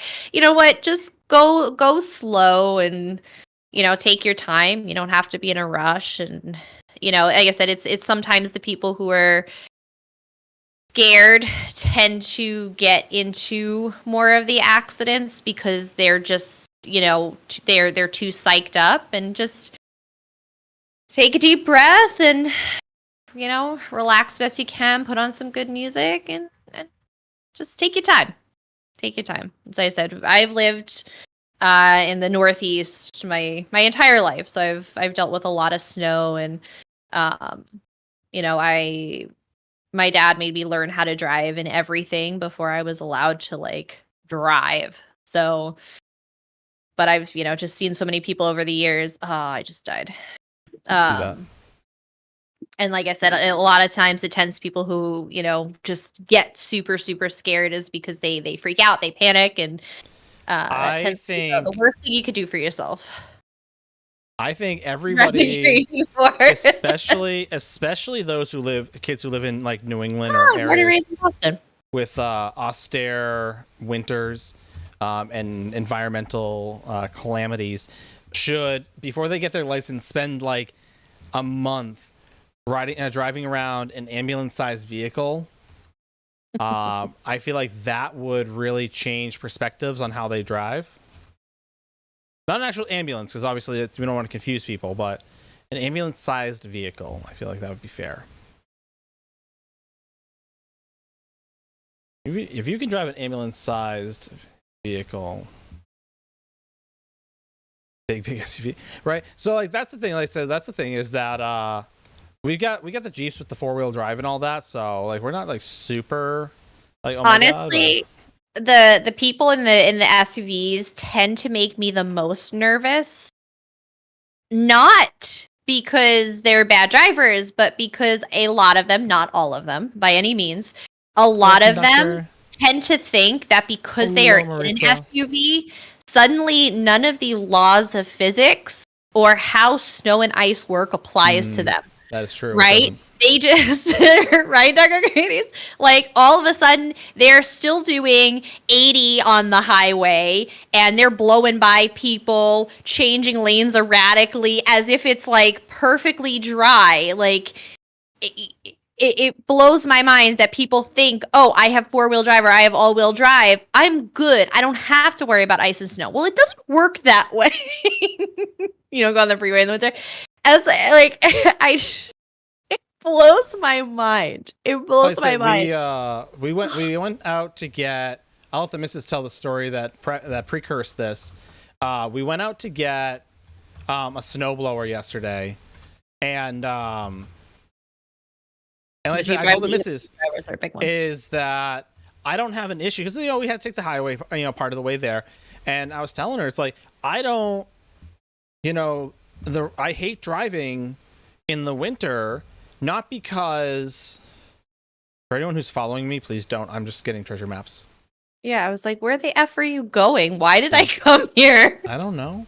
But I hate driving in the winter because there are more people out there, and they do one of two things. They either, like, don't drive at all, like they're terrified they're like going to creep at like 5 miles an hour, and it's already terrible conditions, right? It's already bad conditions. I'm not saying you have to go like 55, And they're 70, just another 80. hazard. They're just another hazard on the road at this Because point. they've got their hazards on. And Maritza, I'm sorry if you didn't if I wasn't loud enough. Hello, how are you? If they have their hazards on, they're going like 10 miles an hour, which, like the missus said, is them being scared is like, okay, well, you're because you're afraid, is you're more likely to, if someone comes up close, you're going to cut your wheel trying to get away from that, and you're going to go woo. Yeah. And the other side is the people who aren't afraid, who are now getting agitated. It's the two extremes. Right. And like I said, and for whatever reason, these people are like, you know what I really need today? I need to go to Michael's today. I need to get some crafts. I need to do something with my free time. You know what we don't have? I meant to do grocery shopping today. Let's go do that. Oh my God. I wonder if the zoo's open. Let's go down there and check it out and see if they're open today. People are like, no, just stay home. There's literally nothing you need. There's literally not a thing you need to be out of your house for. I'm out of my house getting a snowblower because I need that at the moment. You're going where? Where is that? Barnes and Noble? What? Just reread one of your old books. I don't care. You don't need to go buy and get a some new Kindle. books. Yeah, right? Oh gosh, like like everyone needs to be on the road. Everyone needs to be on the road. You know, it's a really nice day. I love the way the scenery looks with the snow on the trees. I'm just gonna go for a drive down the highway and just look at all the pretty scenery. Stop. Just stay home. It's okay. Right? That's what they do here in New England anyways, so. Oh my God, every time without like fail. Carol, stay home. DoorDash it. It's okay. All right, leave if Maritza, you need that badly. Yeah, Maritza, I'm not saying that crafts aren't like worth the risk. Like I'm not saying don't risk it for the biscuit on the craft supplies. I'm simply saying that during like incredibly inclement weather, maybe they just take a like a 5-minute pause on today's crafts. Maybe they figure out something new. Maybe they learn how to like, I don't know, finger paint or something. I don't know. I can see the snow over my porch. I have one of those propane heated, right? That's why I said, like, it's the people who go out unnecessarily that like don't need to be out, but they insist they need to go out anyway. Like, honestly, like my grandmother's one of those people, right? My grandmother, obviously, she doesn't drive anymore. I need a soda. I need to go out and I'm out of Coke. Let me go get a soda real quick from the gas station. No, you literally don't need any of that. Grandma, stay home. Like, oh, you know what? I really want to go walk around the stores because I'm bored today. I don't. Oh, no. Stay home. Stop it. Just do your GD crossword puzzle. I've already done all these. I need a new one. Let me see what the newspaper has. Okay, well, we don't have a newspaper right now. That's okay. I'll go out and get one real quick. No, you won't. You will stay exactly where you are, and we will make up words for you. Well, now she tries to tell my aunt, because she's staying with my aunt right now while my parents' house is completely dismantled. But she's like trying to convince my aunt, like, oh, well, why don't we go out and get lunch today? My aunt's like, are you freaking nuts? We're not going out. We're not going out. Eat a goddamn peanut butter and jelly sandwich and go back in your room. I mean, while walking in 3 feet of snow, right?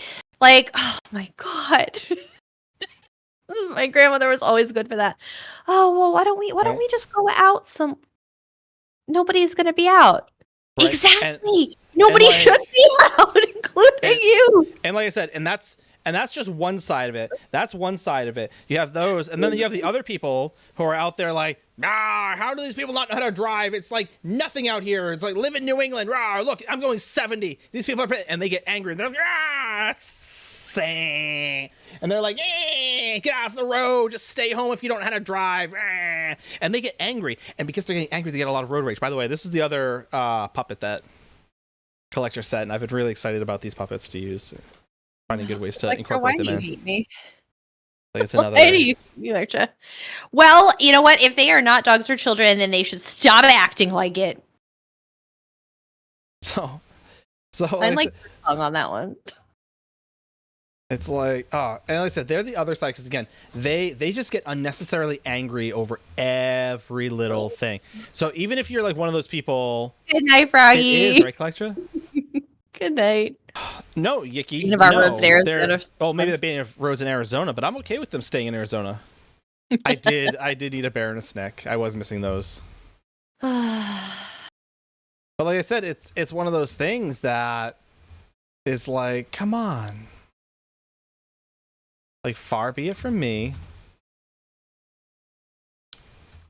At the same time.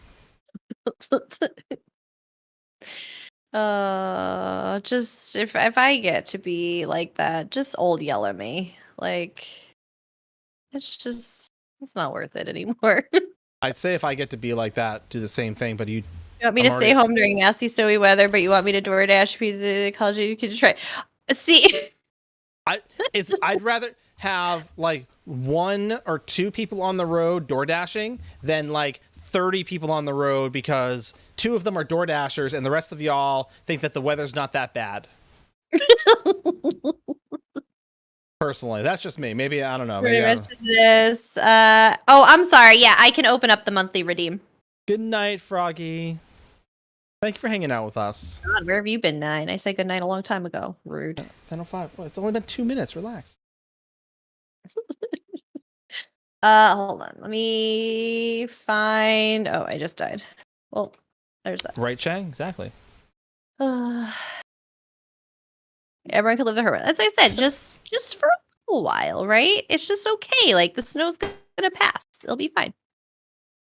Once I work for the police, yeah, exactly. And that's what I said. There are definitely people that are like, the essential employees, as they call them. But I was one of them. Go out. Chat. I had to drive an ambulance. I had to drive an ambulance in this horrible, horrible weather. I picked up all the idiots that went out because they needed pom-poms from Michael's. Right? You think I wanted to deal with like the worst is like you're in an ambulance and you have like the road ragers who are gonna like follow you. Yeah, that's right, an ambulance. They know how to drive. They're top heavy. Yeah, we are. You're right. We're very top heavy.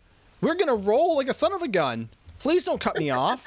They're like, an ambulance. I'm just gonna beat them, because they're gonna like again, like the missus said, like I'm gonna drive like it's no big deal. And then you have the people who are terrified, who on a normal day are gonna like, what side of the road do I go to? It's an ambulance coming. I'm like, I don't care. Anywhere that's not gonna cause an accident or in my way. Literally anywhere else is fine. Stop your car, pull off to the side, break down lane. I don't care. Go anywhere else. But in the snow, they do that jerking motion. Guess what happens, chat? honestly, Chang, that's not even the worst. That's not even the worst. I don't even mind if people like just stop because I can at least like figure out a way around you. If people are following far enough behind like they should, yeah, then they should easily be able to go around. So I said it's the people that don't know how to like control their skids and their slides, and like that tends to cause a little more trouble. Okay, the monthly giveaway should be open again, guys. Should be. Yeah, should be.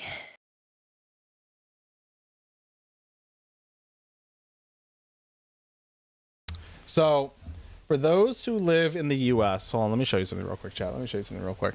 Wanted to go to the laundromat, doing the machines in my apartment building, never being. So, Dark, funny you should mention that. I've actually done that before. I did that to one of my partners because he was new and young and stupid, and it was funny.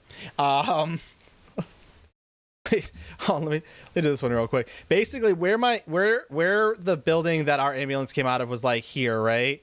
And so our direction of travel. Our direction of travel is basically out this way, and then like this is the road, right? This is the road that we had to travel down to get anywhere, and you basically go left or right. But right here, there was this side road that was a cut through to the hospital. So my partner was young and never really drove an ambulance or rode an ambulance in the middle of a blizzard. Was this 14? So yeah. So basically, I took my ambulance. It was a nice slick road. I understand my vehicle. I understand the ambulance. I understand its capabilities. I understand how top heavy it is and how sharp of a power slide I can do. And so we came around. We were going to make this turn here, But he thought I was gonna like come to like an almost complete stop and make the turn. No. I was going like 30, and I just went whoosh, and you see like the ambulance just go woo, and it was so much fun. And he's sitting there, was like, There's not a patient in it. no, yeah, it was There's no patients. There's no patients. We were going to the hospital to bring someone or to grab someone to get someone. There was no one actively in the vehicle other than the two of us. So God forbid something happened. Still would have been terrible. It would have only been us. And I would have felt terrible. I actually still talk to him. He's a good kid. But yeah, so that aside, real quick, here's my get rid of all that. Here's my piece on what do I want? No, I want on basically on an ambulance, right? You got multiple lanes, right? So let's start with single lane. Single lane, you know, and there's an ambulance, a wee woo coming. There's an ambulance coming, wee woo coming down the road, right? If the ambulance is traveling this direction and you are driving here, these people on this side, hello, Tweety, how are you? Yeah, right, exactly. Driver's ed. Because a lot of people don't know this. It's not their fault. As I said, it's really glossed over in driver's ed, and it's really not talked about.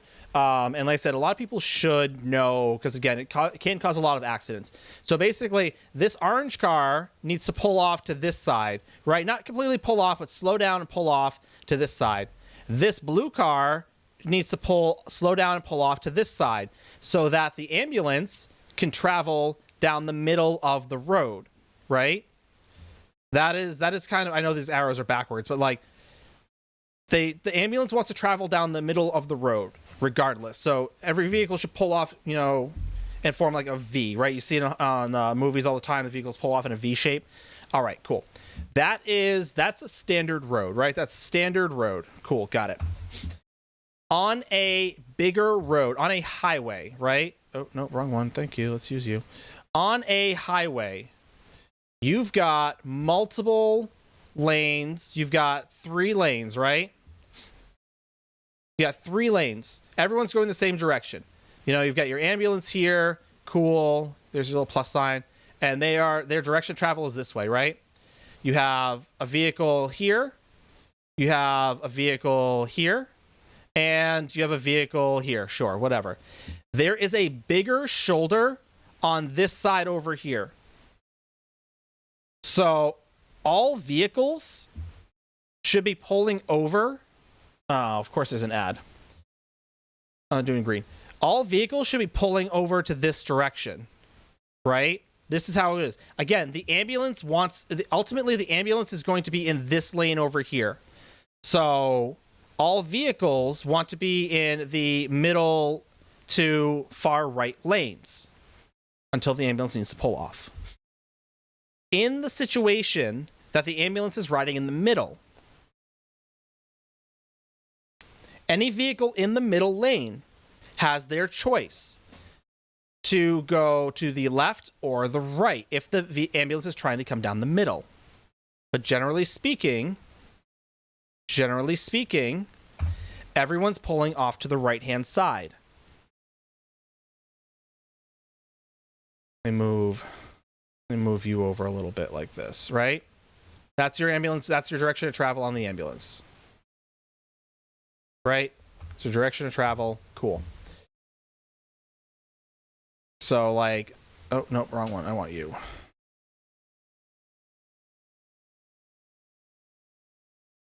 So all these vehicles are trying to get to this direction. Very, very easy to do. What people forget and what people don't do is that if you see, right, there are 3 vehicles in a row. How are they all supposed to pull over? Because this guy should be going into the shoulder. Well, courtesy says that you let this guy in here. That way this guy can move over at least one more and create a clean road of travel. People don't want to do that, though. And it's that simple. You just simply move to the sides. That's how you're supposed to do it, right? Super simple. And there's any number of variants to it. But again, ultimately, it is. But no one wants to let each other in. That's the problem, right? Everyone wants to sit there and be like, but they're not. That's not even the worst. That's not even worse. I know Chang was like, oh, because again, ambulances, sit there and people get a little stressed out, like, oh my god, ambulance, where do I go? And I understand that. I totally get that. The worst, honestly, is when you have people who chase the ambulances. When they chase them, I've had that happen any number of times. I've had people who think that they are part of the ambulance, so they will like sit on, because we're clearing the road. The road's good. People are going to move out of the way for us. People think that is their green light to follow behind us. Yeah, no, Ash Junkie, it happens. Did it come back to you drawing pictures again? No, I put the picture away. Sort of. Yeah, Ash Junkie, it actually happens quite a bit. People actually like follow behind the ambulance so that they can run red lights and things like that. If you have a family member in the back of my ambulance, are you allowed to run the red light to keep up with us? No. You are not. You are not an ambulance. Yeah, that's always a good one. Well, I just hit them at that point. Like, oh, well, guess you shouldn't have been in front of me. Yeah, you are not allowed. I don't care. I get it. I get it. Trust me. I've got a kid. I've got a missus. I've got family. I've got friends. I've got a dog. If any of them are in an ambulance, as much as I want to be... Brake conductor? Exactly. As much as I want to be in that vehicle with them, if I can't, because only one passenger is allowed to ride, one family member is allowed to ride, immediate family. As much as I want to be chasing that ambulance and get there at the exact same time, absolutely do not do that. Please, please, please, please, do not do that. People love doing that, thinking that, oh, it's cool. Then there's the people who we've actually called, because again, the town I worked in, for those of you who live in New England, Massachusetts area, I used to work in Milford, Mass. Help me. And so... As is did. See that. And so... We were the 911 contract for the town of Milford, so we knew all the cops and the firefighters because we worked very closely with them, and we would call them and be like, "Hey, somebody's tailing me towards the hospital. They're just running reds." Oh, it's the cops don't care. It's like, oh, they're not asking. Oh, are they with the patient? It doesn't matter if we call and say someone's tailing us. Cops will be waiting for them. We'll give license plate numbers and all sorts of fun stuff. Because we can see all that. You're right on our tail. Fun fact, I've got a partner in the back with the patient. They can look back real quick and see, oh yeah, hey, look at your license plate number. It's XYZ. Guess what? So there are some fun things that happen, chat. Let me tell you how many fun things happen. I mean, you even got just like when police and stuff are coming down like a stopped highway, right? When people are moving over and they obviously kind of clearing a path behind him. You get that one guy that needs to then immediately jump back behind and ride their ass all the way down because now it's like a free ride through traffic. Yeah, free escort. Yeah. Hi, Snowy. Snowy, I can't afford to do that. I would love. You know how expensive that is? You think I got $130 to blow on just way shrining to the hospital? No way. I would absolutely spend $130 for a way shrine. Have you seen plane tickets? Sir, it was $1,200 for Amsterdam plane tickets. And have you ever been there before? So you don't have a way shrine there. You still have to fly there. Well, but I'm just saying, if I go somewhere once and then I have an unlocked way shrine, that's fair. Instead of paying $1,200 every time I want to go, I mean, yeah. Mm-hmm. All right, chat. There's add-ons. I know, right? Hey! I could always port to Demon Cat Daphne. Yup. All right, I'm just gonna travel to player. I'm gonna travel to person. I'm gonna travel to a friend. It's one of my guild mates. Right? It's like phone a friend, but better. Stream team. I'm gonna port to Stream Team. That would be amazing. So That'd be wonderful. chat, where are my anime nerds at? Out of curiosity. I know if Eli's around here. I know Eli's one of them. Where are my anime nerds at? And there is method to my madness. I promise. There's a reason. Mainstream nerd here. Mainstream or otherwise, it's not going to change the question. And the reason I ask where my nerds are at, right? Are you all, for those of you who are mainstream or otherwise, familiar with what an isekai is? The genre. Halligans, yep. I need to get me a Halligan just to have it. No, You never know when you're going to need a Halligan. you don't need a Halligan. What I need. Where were we? Nine saw a Halligan, and I'm like, no, don't touch it. So, not that level. So, isekais are... So, believe it or not, you may actually be familiar with them. Isekai is a genre that basically your main character, your protagonist, your MC, whatever you want to call it, is basically pulled into some sort of like high fantasy or video game worlds type of thing. Think of not Goblin Slayer, Rising of Shield Hero, Sword Art Online. I say because I think you were just talking about Sword Art Online. Yep, we were. Yep. So. Right, exactly. No dark activities. So anything like that, there's a number of shows. Yeah, SAO type. Yeah, okay. Dot hack is an even better example than SAO because SAO just ripped off dot hack basically. But I digress. Yes. Basically, think of it like if you were to wake up one day and all of a sudden you are trapped and teleported into your last character played in ESO, and that is your life for the foreseeable future, right? So, conceptually. So the question I posed to the missus, right? Now, in these shows, right, borrow permanently. So the concept of these shows is that usually there's some degree of magic involved. And with a lot of like Wise Man's Grandchild, things like that, is if there is magic involved, your main character is given basically, right?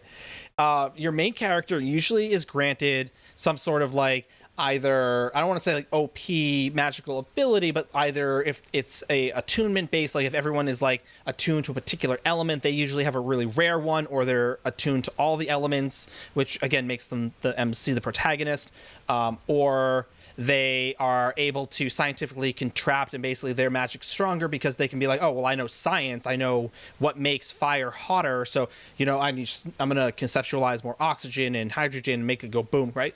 So cool, awesome. So that's the concept, of magic in these things, or they're given just some like super overpowered super overpowered ability, usually magic and base. Yeah, very similar, Eli. I was actually thinking either like more along the lines of like Wise Man's Grandchild, with the science side of it, or I'm trying to think of the one Dragonborn.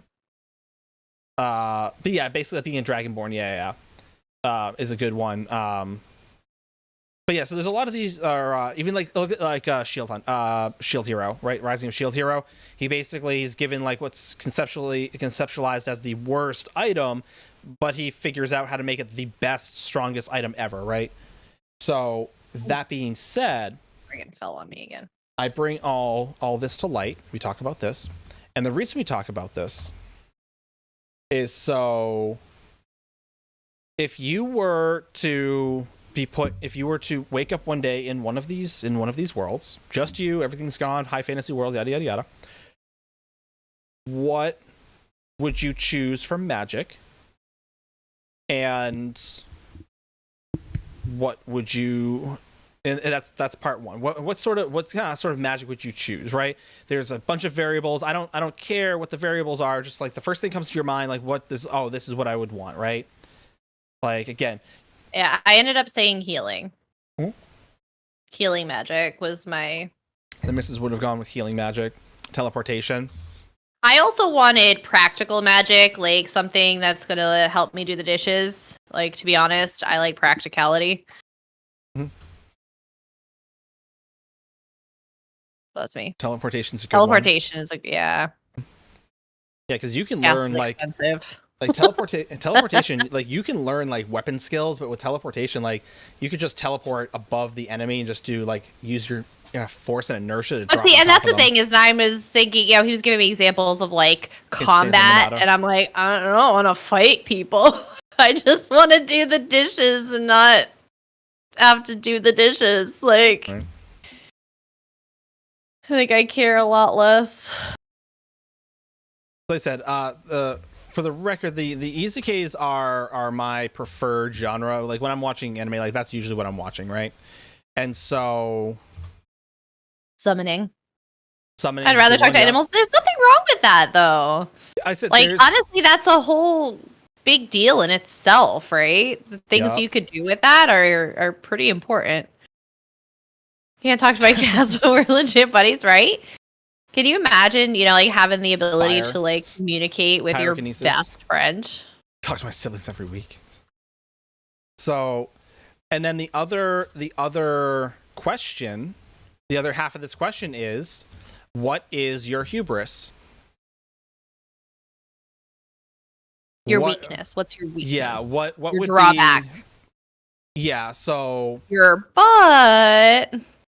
What would right? that be? So like you yeah, you have teleportation, but you decide to live as a hermit, right? Like you don't really want to deal with people. You don't care how good your magic is. You just don't want to deal with people, right?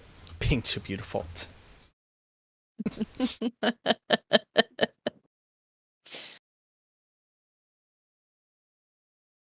My weakness was going to be crippling depression and anxiety. Check. I already got it. For better or for worse. Shrunken hag raven head. Like, who has that in their backpack? Come on now. You need to see a therapist.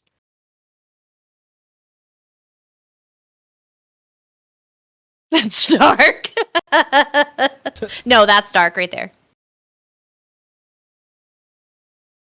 I can store things, apply. That is a lot of words I am not going to try and pronounce or understand. So, because I was sitting there thinking about it, and I'm like, you know what would anxiety up? Because again, a lot of times your MC, druid type magic, socially awkward and creepy, which again is its own thing, right? As a character trope. Usually your MC is either like super cool or like super like reserved and like low key to the fact that like they don't even know how. That's fair, Damon Cat. I don't speak anime geek, so I'm out. It's always super fun in its own right. Because I was thinking is that, like I said, I know a lot of people would go for like that super OP magic, and assuming that there's Maybe there's some degree of combat of if you will high fantasy old world type of world that you've got to like defend or fight against. Assuming that's the case, is you think about it is honestly I would probably end up taking, assuming there's no attunements, right, is I'd probably take basic spell casting. And so maybe my you know, crippling anxiety, depression, maybe I can't solve it for myself. Maybe that's the thing I can't heal.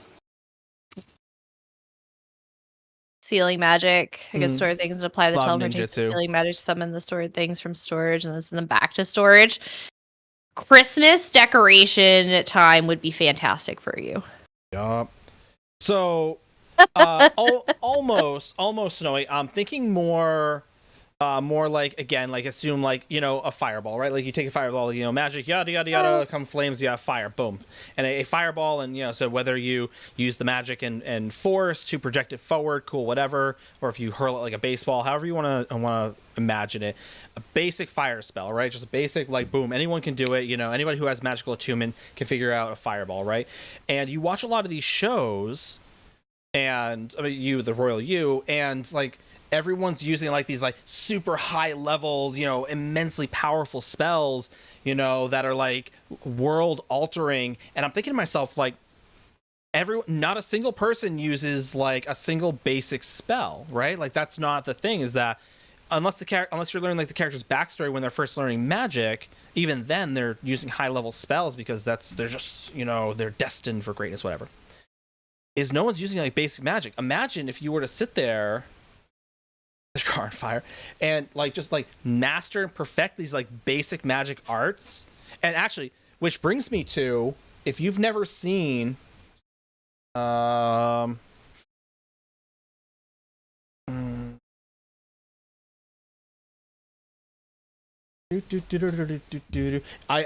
really love the series as a whole, and I really wish they did more of it. They did a whole series, they did a whole season, so it's not like it just like ended. But it's actually a phenomenal series. Like it's like the concept behind it is really good.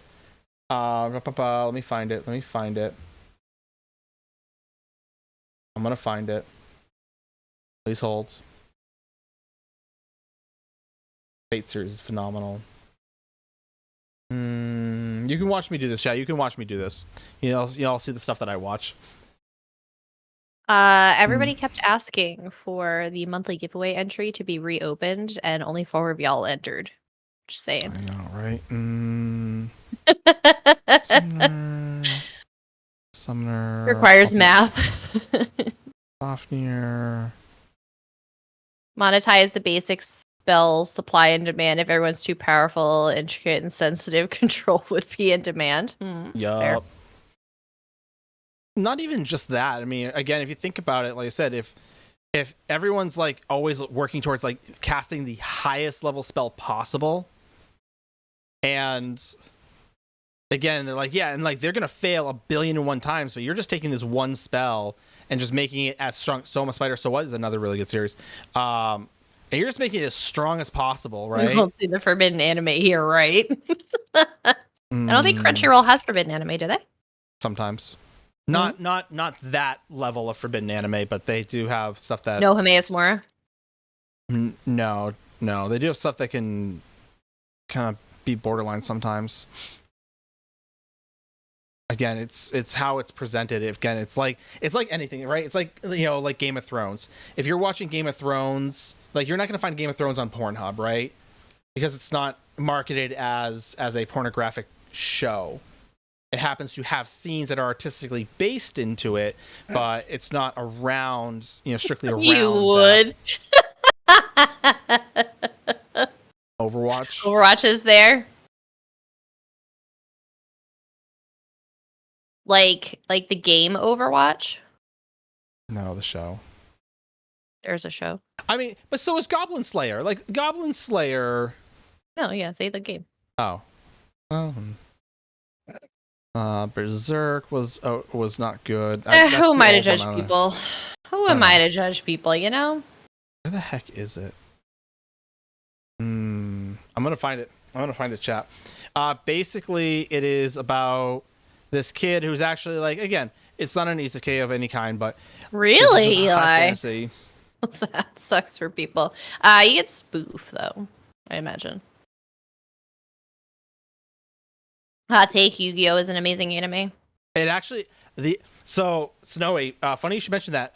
Yu-Gi-Oh and like Pokemon are, if you actually like read the mangas and all that, the comics, the the graphic novels for them, they're actually super dark. Like they're super dark, but obviously like we Americanized them a little bit, made them like more upbeat and fun and happy. All right, Collectra, but like they're super dark. Oh, I gotta watch Dr. Stone. Eat beasties. All right, what the heck is it called? I can't remember what it's called. First one I started watching it again. No, it's not the irregular. Good night, Woodchopper. Thanks for hanging out with us tonight. We appreciate you. I'm gonna find it, chat. Now I want to find it just out of principle. Oh, I want to talk. We started talking about it earlier while you're looking for whatever it is you're looking for. I want to talk about. So we are going to make son of a biscuit.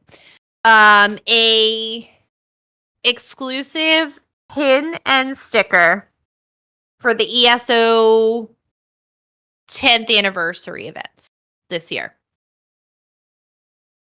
Knowing that we can't use we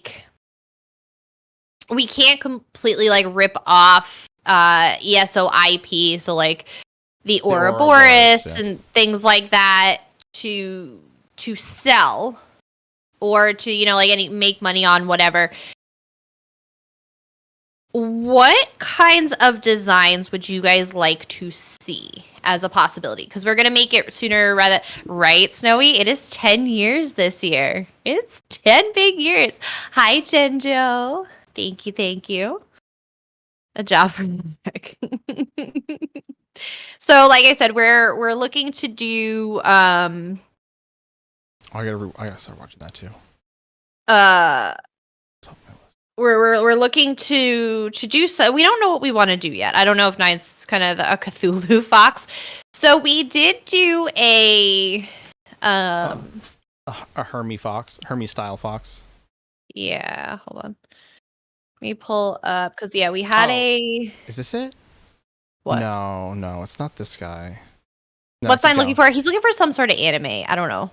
Guar can be involved. I love Guar. Little dinosaur chickens. I'm a fan of the bantam kind. Let me see. So, because we did basically a Hameus Mora themed nine-tail fox. Yep. Magical Girl Raising Project is actually another super dark one. It starts off super fun and it was super dark. Like I said, once I got through the first episode or two, it's it really kicked off. And I'm like, well, that was not what I thought it was going to be, and it actually was really good story all in all.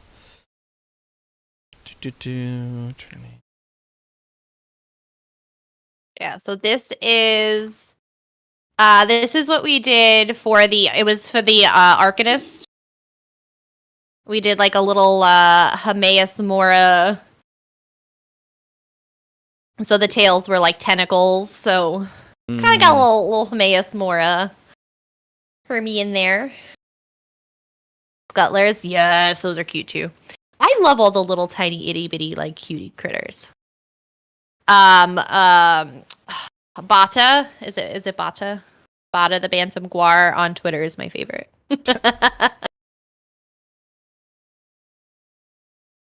No. All bipedals. There's yes.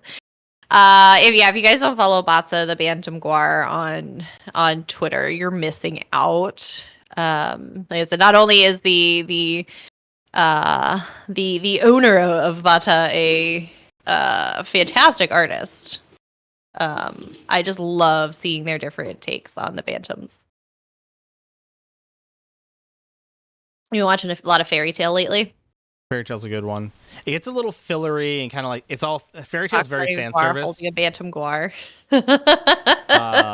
Fairy Tail's a lot of fan service. Right, some stuff. But it's not terrible.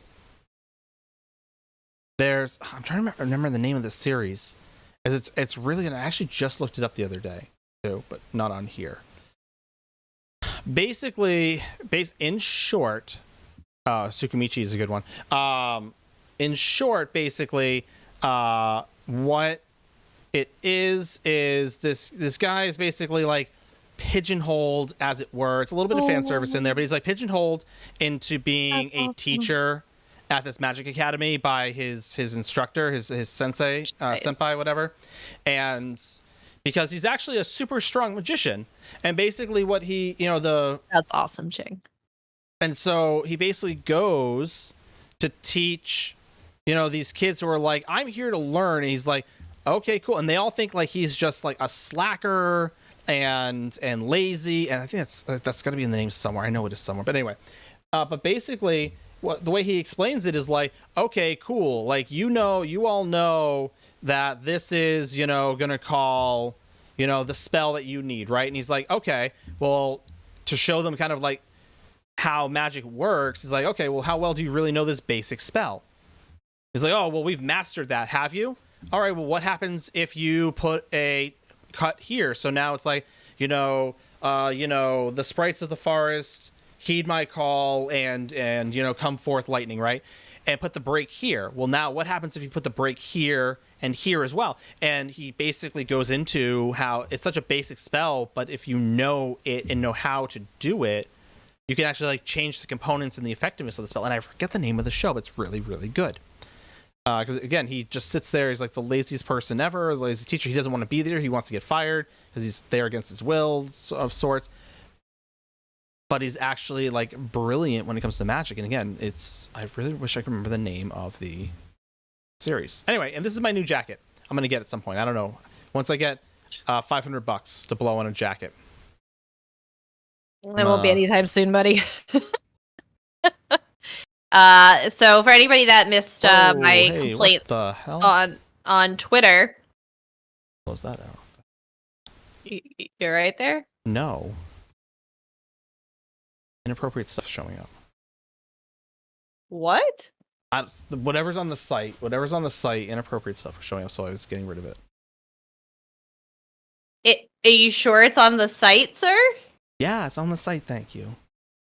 It's like one of those ads. It's like one of those Temu ads. What have you been browsing? Not that. Anywho, Mrs. What are you talking about? Buttons, pins, things like that, right? No, as I said, we were thinking of doing something super fun for the 10th anniversary. Save some everyman browses.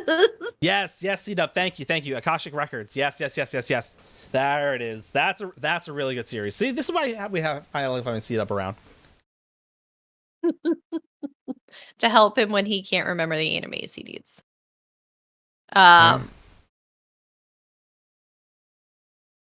People are actually like buying stuff in the store right now for me. Hmm? All my companion gear. What do you mean? Oh, people are just buying all my companion gear for some reason. Skywars Academy. I'm not sure. Empty soul gems.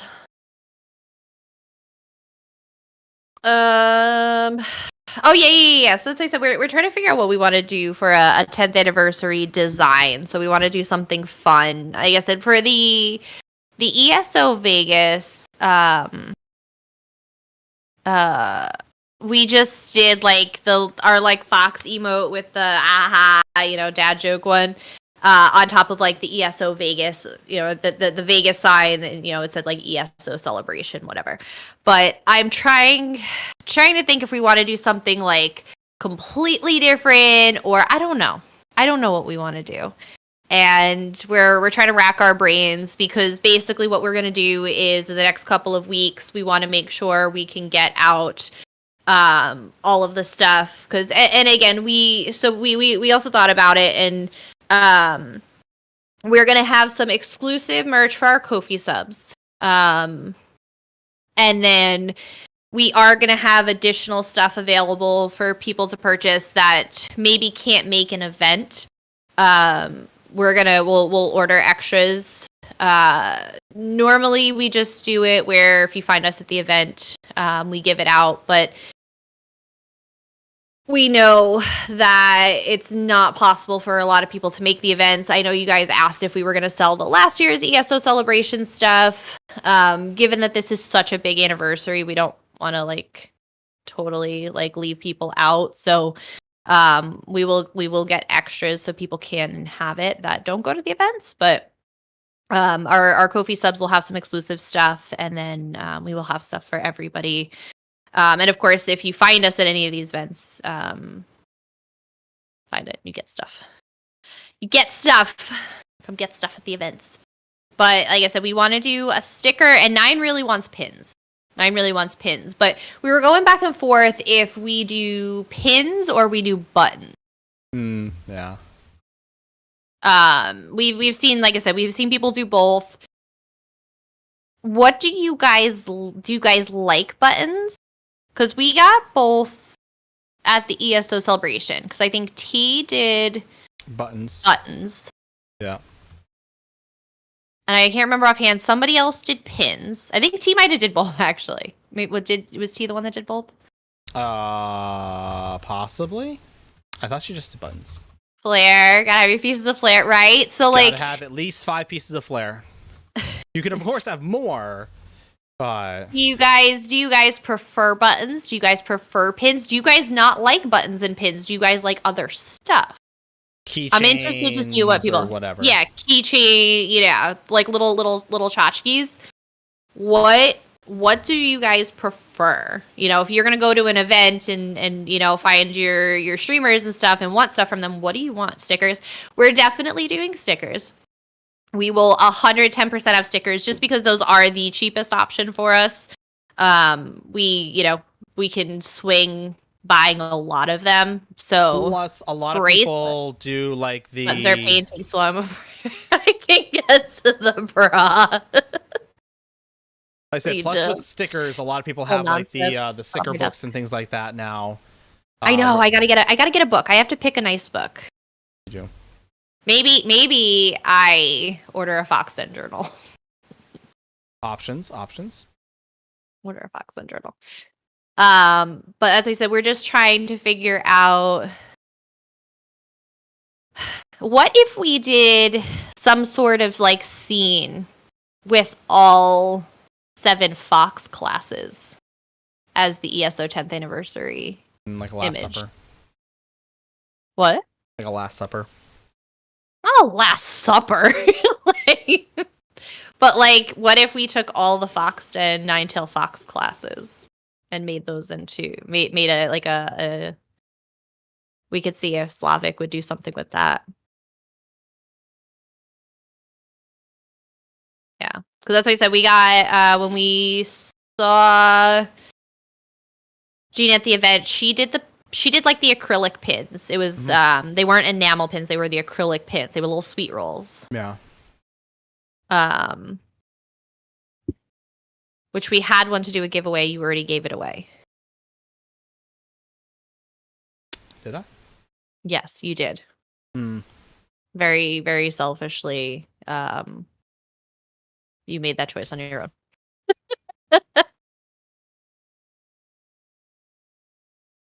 Could be about to fight the big bad of a trial.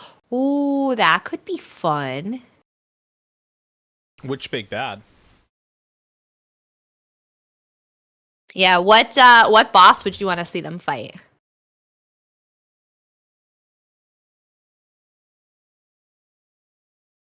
If all the foxes fought a boss in the game, what would you want to see them fight? Because so let's talk quick. So for those of you that haven't been up on Twitter, mysterious packages have started to arrive to influencers around the world, and it appears that there are multiple fragments to this puzzle that has been. Let's talk about that for a hot minute. Y'all want to talk about that? Ba, ba, ba. Let's see. I know UESP has been keeping up with a lot of folks here. Oh yeah, okay, yeah. They've been slowly piecing it together. Yeah, they have. It looks like they're only missing like 1 or 2 pieces. Yeah, it looks like 4 pieces might make up a full thing. Actually, Demon Cat Daphne has a good one. We do stream readers, Eli. Nine's just lazy. What's this about dragons? What eats foxes? Eagles? Massive angry griffin? Green dragons. If we're talking about nine-tailed foxes, their arch enemy is the green dragon. So, let's see.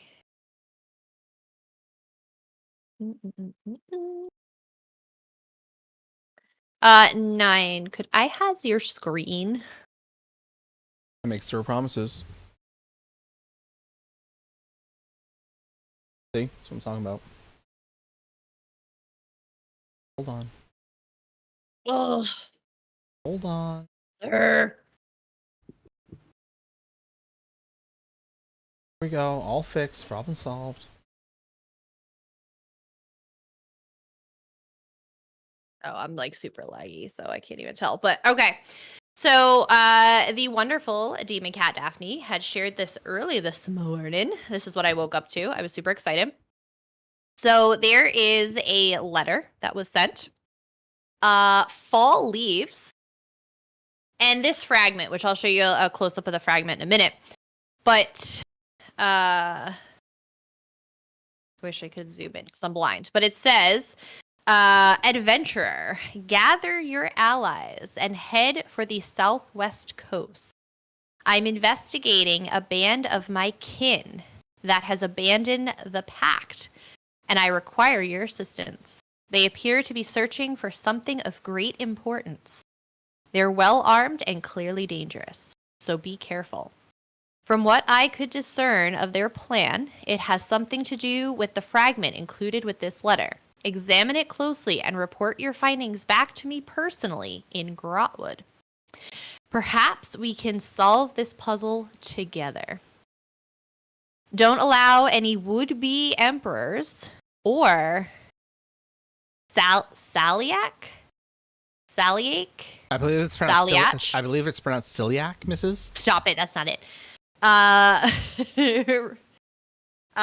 Ruins to delay you. And don't tell my sister. She's perfectly capable of finding trouble without your help. So, this is part of that fragment when you hold it up to the light. So we're seeing, again, a lot of imagery with like fall leaves. Again, I've been looking to see what people have been saying, some more lore junkies than me, but it's very interesting.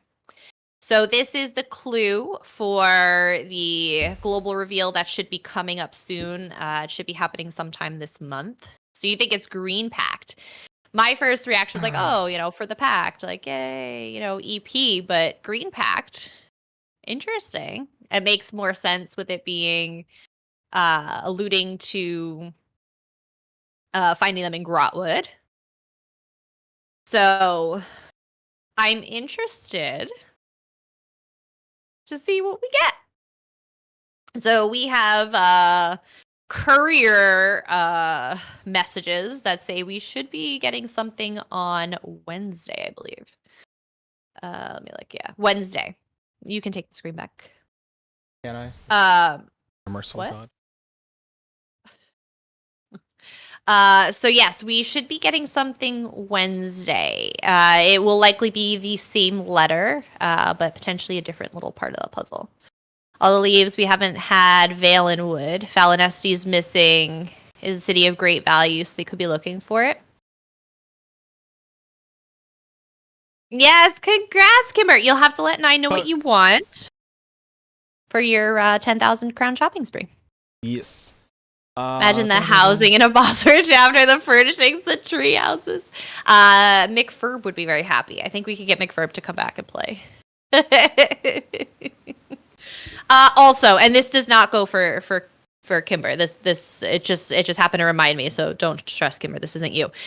If anybody has won prizes and has not gotten back to 9, you will have until the end of the week. If you do not claim your prizes by the end of the week, we will forfeit your prizes and we will be repulling winners. And I know somewhere in there's like a 5,000 crown shopping spree that hasn't been claimed yet.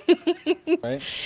So just as an FYI, I'm not calling anybody in particular out, but you know who you are if you have not claimed your prizes.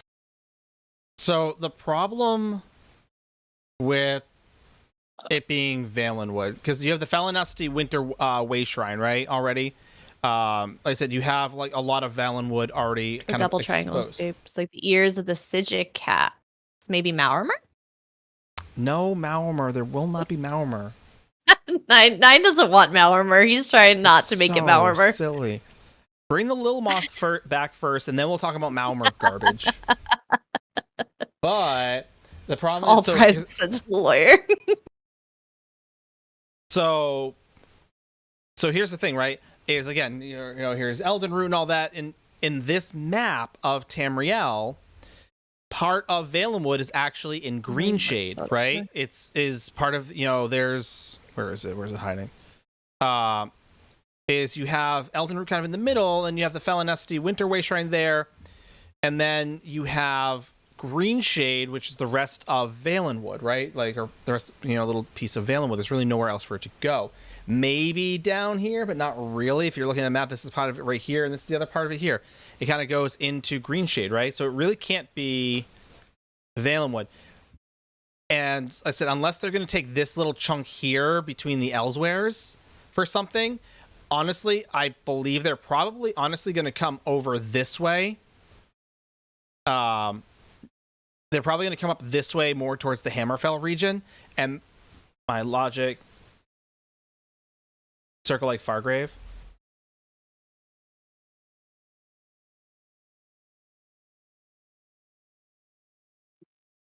Seasonal spots. So I guess the question is, and again, no Tamriel map zone.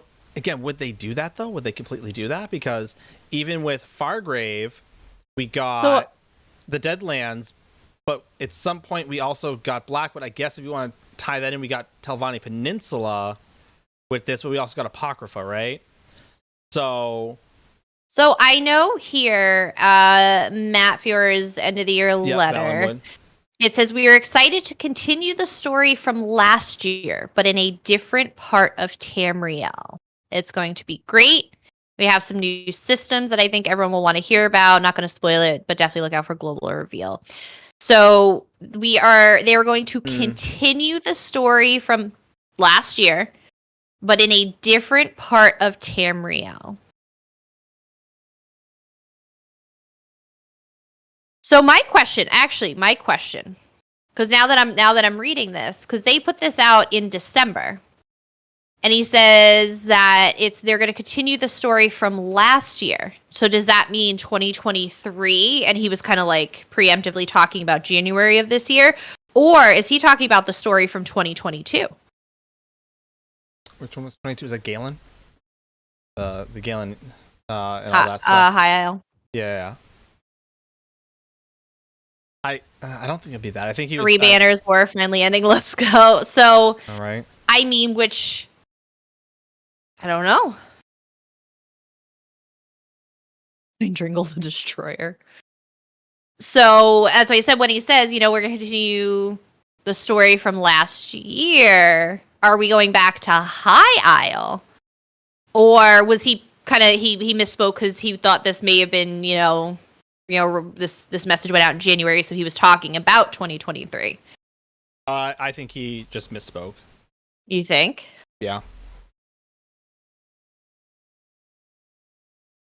Because again, we have to finish Necrom. We actually have not finished Necrom. 9 and I need to get on that. If you look at this symbol, and I won't let me zoom in anymore. This past year, okay. Like I said, if you zoom in on this image, like I said, you've got the symbols of the Apocrypha. You've got the symbols of Hermes. Even the center is like Hermes' eye, right, in shape and style. But you've also got the trees in there, so that's kind of where it is. And again, you've got a lot of more the alien influence in here as well. I'm curious about this symbol over here, though. Or I guess it's kind of a lantern, is what it's supposed to be. Kind of interesting. So again, I don't think he was talking about High Isle. I think that ship sailed, no pun intended. So somebody says Fargrave symbol appears twice, which lends credence to the theory that Fargrave is Ethelia's realm. Also, the lantern and winged mages guild symbol make me think Order of the Lamp, especially as their outfit style has been... I'm not even going to continue that sentence for people who don't want spoilers. But there's a lot. There's a lot this could be. So I haven't seen anybody complete it completely yet. So, which, like I said, I'm sure the first batch of people probably got their stuff today. Again, I know ours is coming Wednesday, so we'll see what shows up on Twitter tomorrow. Maybe more incorporation of certain day differences. They're always up to tricks, so maybe stealing Falinesti is another trick. As I said, it could be a lot of things. So, like I said, I think if they're gonna do Tamriel, if they're gonna do another kind of like Tamriel and Circle combination. Oh, there's a dragon on top of me. Or you want something wild? Something wild? Going off of what George said, 3 Banners War is finally ending. Cyrodiil goes away, and we get a new PvP area. Oh my god, they lose their mind. they they wouldn't be able to say that Zos hates PvP for like another 10 years. Or 6 months, they would in like 50 minutes from it dropping. But you want to really shake it up, right? Basically, shut down all the servers and start again. 3 Banners War ends. PvP is deprecated.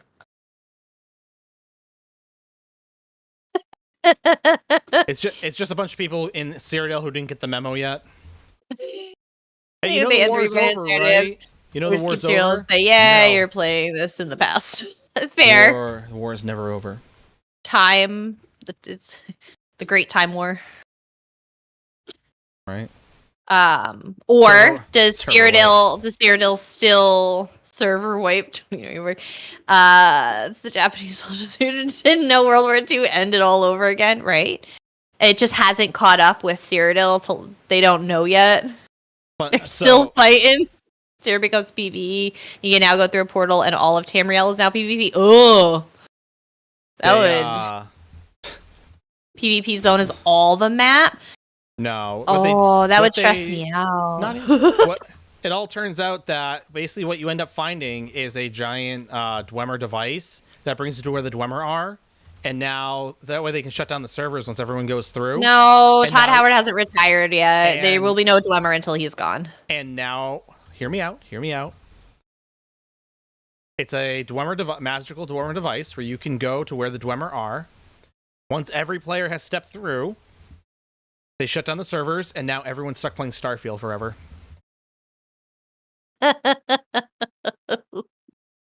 And now they just push Starfield.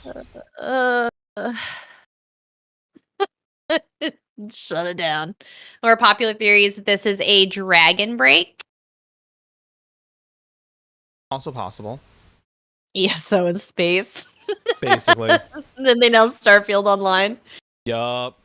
Only if they bring over Guar and make it Guarfield. Wait, hold on. Where are my modders at? Can somebody please make a Guarfield mod, and then I will play Starfield? 200 hours in Starfield, and I haven't gone back since November. Space chickens at the ready, right?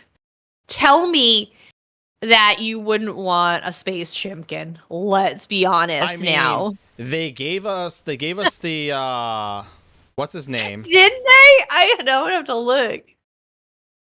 They gave us the adoring fan. Why can't they give us Guars? Bantam Guars.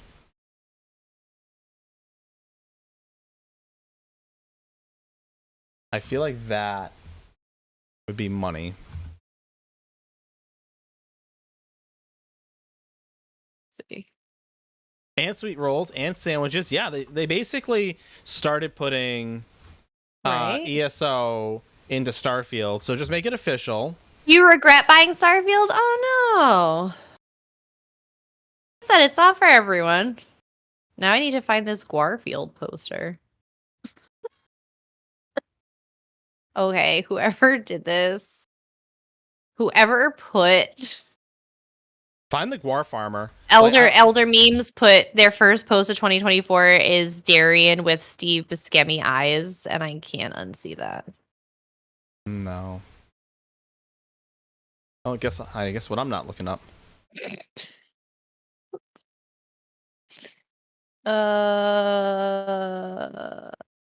Wow, George, way to rub it in. That image haunts me.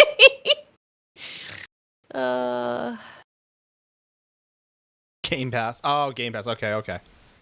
Wow, George, way to rub it in. I'm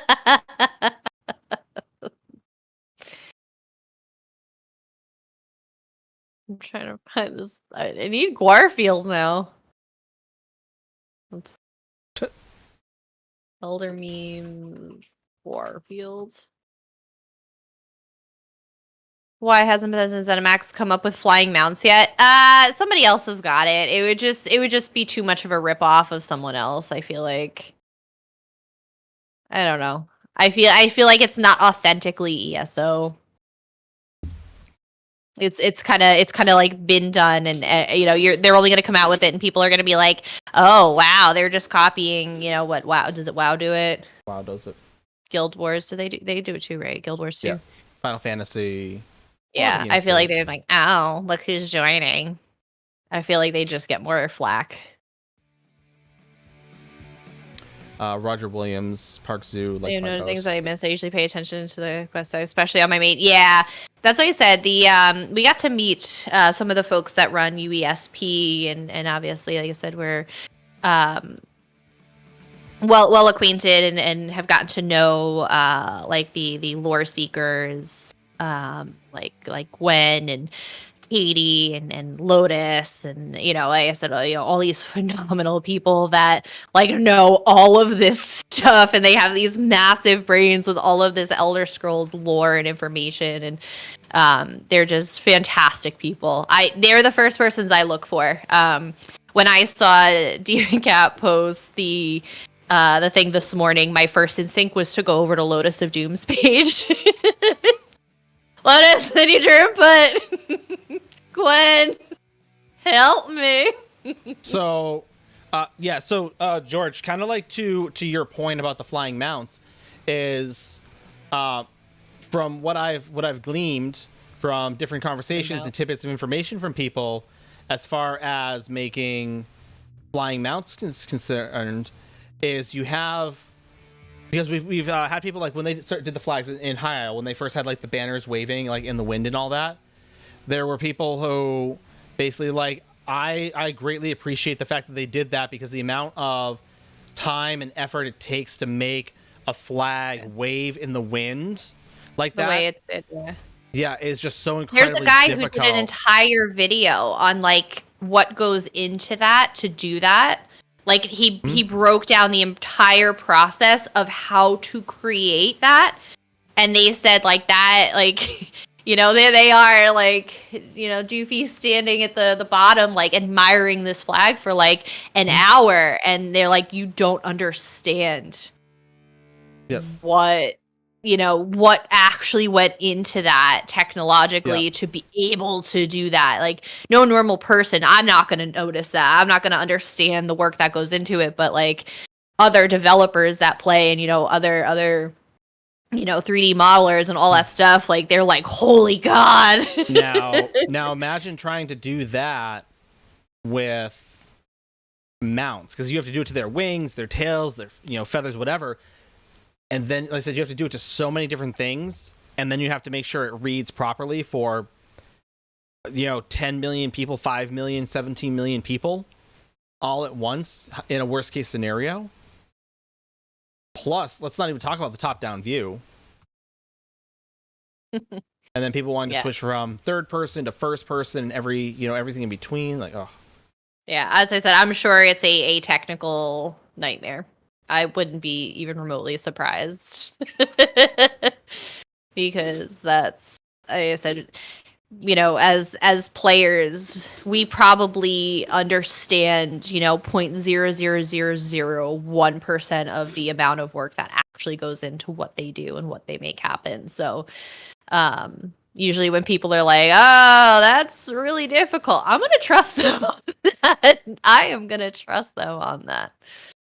But yeah, it's like I said, it's really awesome what they have done, and I would love for them to be able to highlight some of that stuff a little more to maybe help people appreciate it a little better.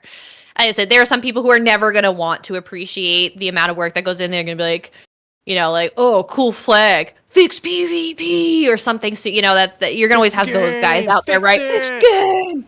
but I feel like there are so many people out there who would love to appreciate what they do even more, right? Like, I would love to know what actually goes into some of that stuff to be like, holy God, and, you know, to just understand that was a huge technological feat they pulled off that we didn't even know because we walked by it. Yep. I don't even, right? Right, Fantasy Master? As I said, I loved and hated, you know, I did more of the coding on like the database and, you know, like SQL servers and, you know, very rudimentary, like basic coding and, you know, Java and Python, you know, all that BS and whatever. But like, I scratched the bare minimum surface of stuff and I'm like, no, that's not for me. I am not an engineer. I am not going to try. I am going to be a project manager. I will learn this much so that I can QA test some things. And when something goes wrong, I can be like, okay, let me pull back the sheets and see like, okay, I can see it's in that general direction. Go fix that. That was enough for me. That is where I stopped. I will keep you on track. That is it. There was an Instagram reel I saw, and it was this guy, you know, like, oh yeah, Carol, you know, it's his software engineer talking to his you know, PM and, you know, or his program manager, and he's like, you know, oh yeah, Carol, no, it's a lot more difficult than, you know, was originally estimated for. Like, I'm getting there. I'm gonna get it done. This one's taking a little longer than expected. Yep. Nope. I'll let you know. I'm gonna keep plugging along. Blah, blah, blah. Hangs up. He goes, damn, Carol, and he turns back, and all of a sudden you start hearing a nature documentary playing, and he sits back and he's watching this nature documentary, and you know, everybody, you know, is laughing in the comments, and they're just like, you know, the like, oh yeah, that's exactly what happens is, you know, all the delays in projects are actually us watching nature documentaries. And I'm like, well, that's where your project manager failed you. Because your project manager clearly is not smart enough to know that the project takes 2 weeks to do and then booked 2 weeks in there, maybe 3. Your project manager should be smart enough to know it takes 2 weeks, and you're going to spend 2 weeks watching nature documentaries or anime most of your day. Your project manager should have booked 4 weeks in that project. What's wrong? So that is back on your project manager for failing to be smart and actually know what's going to happen. Because some people are like tearing them apart in the comments, like, oh, you know, you're stealing company time and blah blah blah blah, and, you know, this and that, and, you know, whatever. They don't pay me enough, right? None of us get paid enough to care. As your project manager, I know you're going to take 2 weeks to watch nature documentaries. I got you. I'm going to estimate 4. But you have to understand that there are some times where I'm going to come to you and say, hey guys, you can't do 2 weeks of nature documentaries on this one. You can only do 1 week. I need this one. I'll take care of you as much as I can, but you got to take care of me back, right? When I need you to come through for me, I need you to come through for me. I got you. I booked 2 extra weeks in that schedule for you, hun. Don't you worry. There is 2 weeks in there for you to watch your nature documentary. I got you. But when I need you, you gotta come through for me. That's how I project manage. That's how I do it personally. But oh no, rule with an iron fist, get it done now. I have never been that project manager. Because like I said, I've met them, and I'm like, you just like look at them, and you know, my teams loved working with me. I will say that I managed people, not projects. I managed people and personalities. right, Ashley? Yeah, I will never be. Yeah, no, as I said, I was always the chill PM. Like, hey, I got your back. But She's you a cool can't mom. screw me over, man. She's We're the gonna cool build this mom. relationship on trust here. I got you if you got me, though. I will go to bat for you any day of the week. I will take the heat for you. But you gotta come through for me when I need you. And like I said, I built such great relationships with my team members that I was loved by my Not the people in important the ones. trenches. I was not always loved by management because The ones who kept I their job. had no problem going into management and saying, no. You want a 54-week project in 20? No.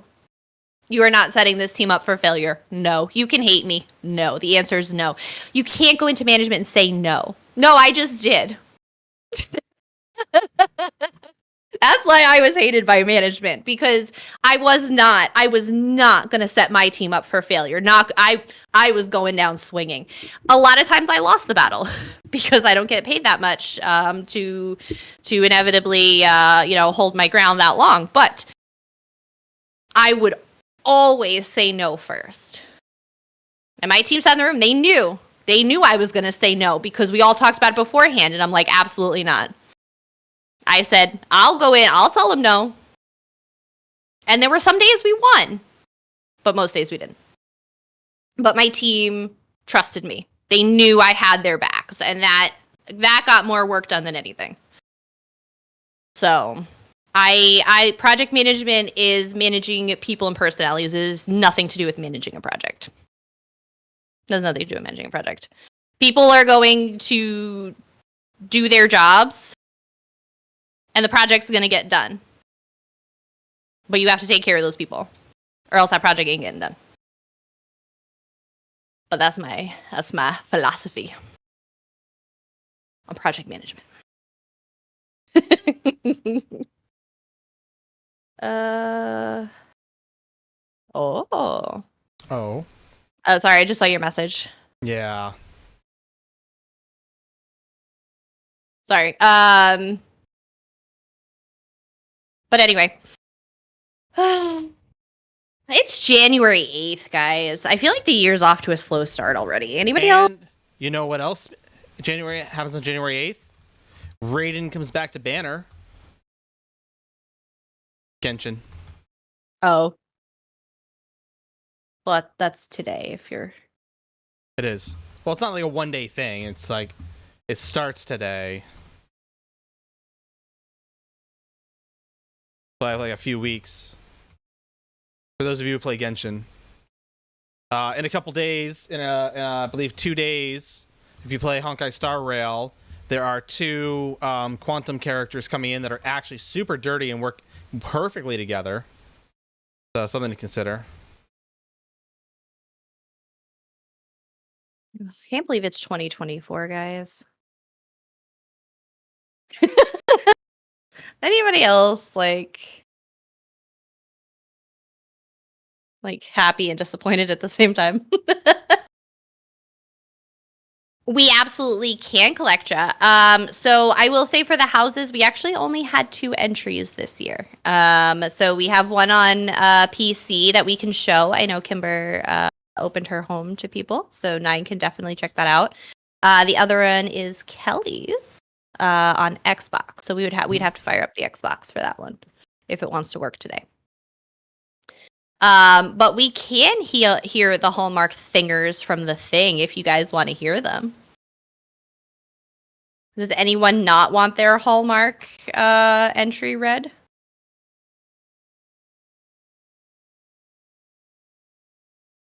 Oh, hey. Let's see. Open it up.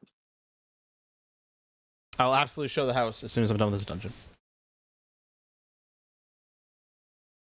That's okay, Death. We got time. Sort of. Yeah. We got some time. They weren't too bad. Like I said, there were a couple that had longer. Yeah, absolutely, Kelly. Yeah, once 9's done doing whatever he's doing, then he could probably pop over. Let me go to my forms.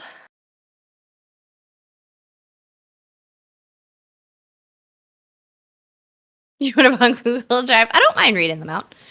I don't mind reading them. All right, let's do the Hallmark movie. It was really bright for no reason. Like some things let you do dark mode, some don't. I say you should probably set it to dark mode. All right. Yeah, Kelly, I'm absolutely going to go to that as soon as I'm done with this dungeon. Are you in a dungeon? I am. As soon as you said that, my dungeon queued. Oh. I'm like, well, all right. We're not doing. So, go to my responses. I won't say who it's from unless somebody wants to. No, you didn't win by default, Kimper. We had 2 entries. You can take a prize for that. We had 2 entries. It doesn't matter what platform you're on. They're all judged out of the same prize pool. You did not win by default. Don't stress. All right. So, yeah, so I won't say who submitted these. If you guys want to reveal yourselves, that's totally fine. Yeah, my lawyer said you will accept the win and like it. All right. Motion died. So the first one we have here is Randy's Holiday Chestnut. In the quirky town of Marywood, where Christmas is a year-round affair, Randy, a talking squirrel with a sassy attitude, discovers a magical chestnut that radiates festive cheer. This holiday chestnut is rumored to hold the power to make every day feel like Christmas, and Randy is determined to protect it at all costs. Enter the mischievous Mr. Limp, a grumpy old man with a penchant for stealing nuts and the town's holiday joy.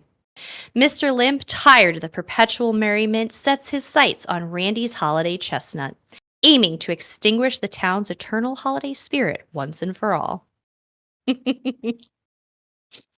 Randy, fearing for the chestnut's safety, assembles a team of quirky animal allies to thwart Mr. Limp's devious plans.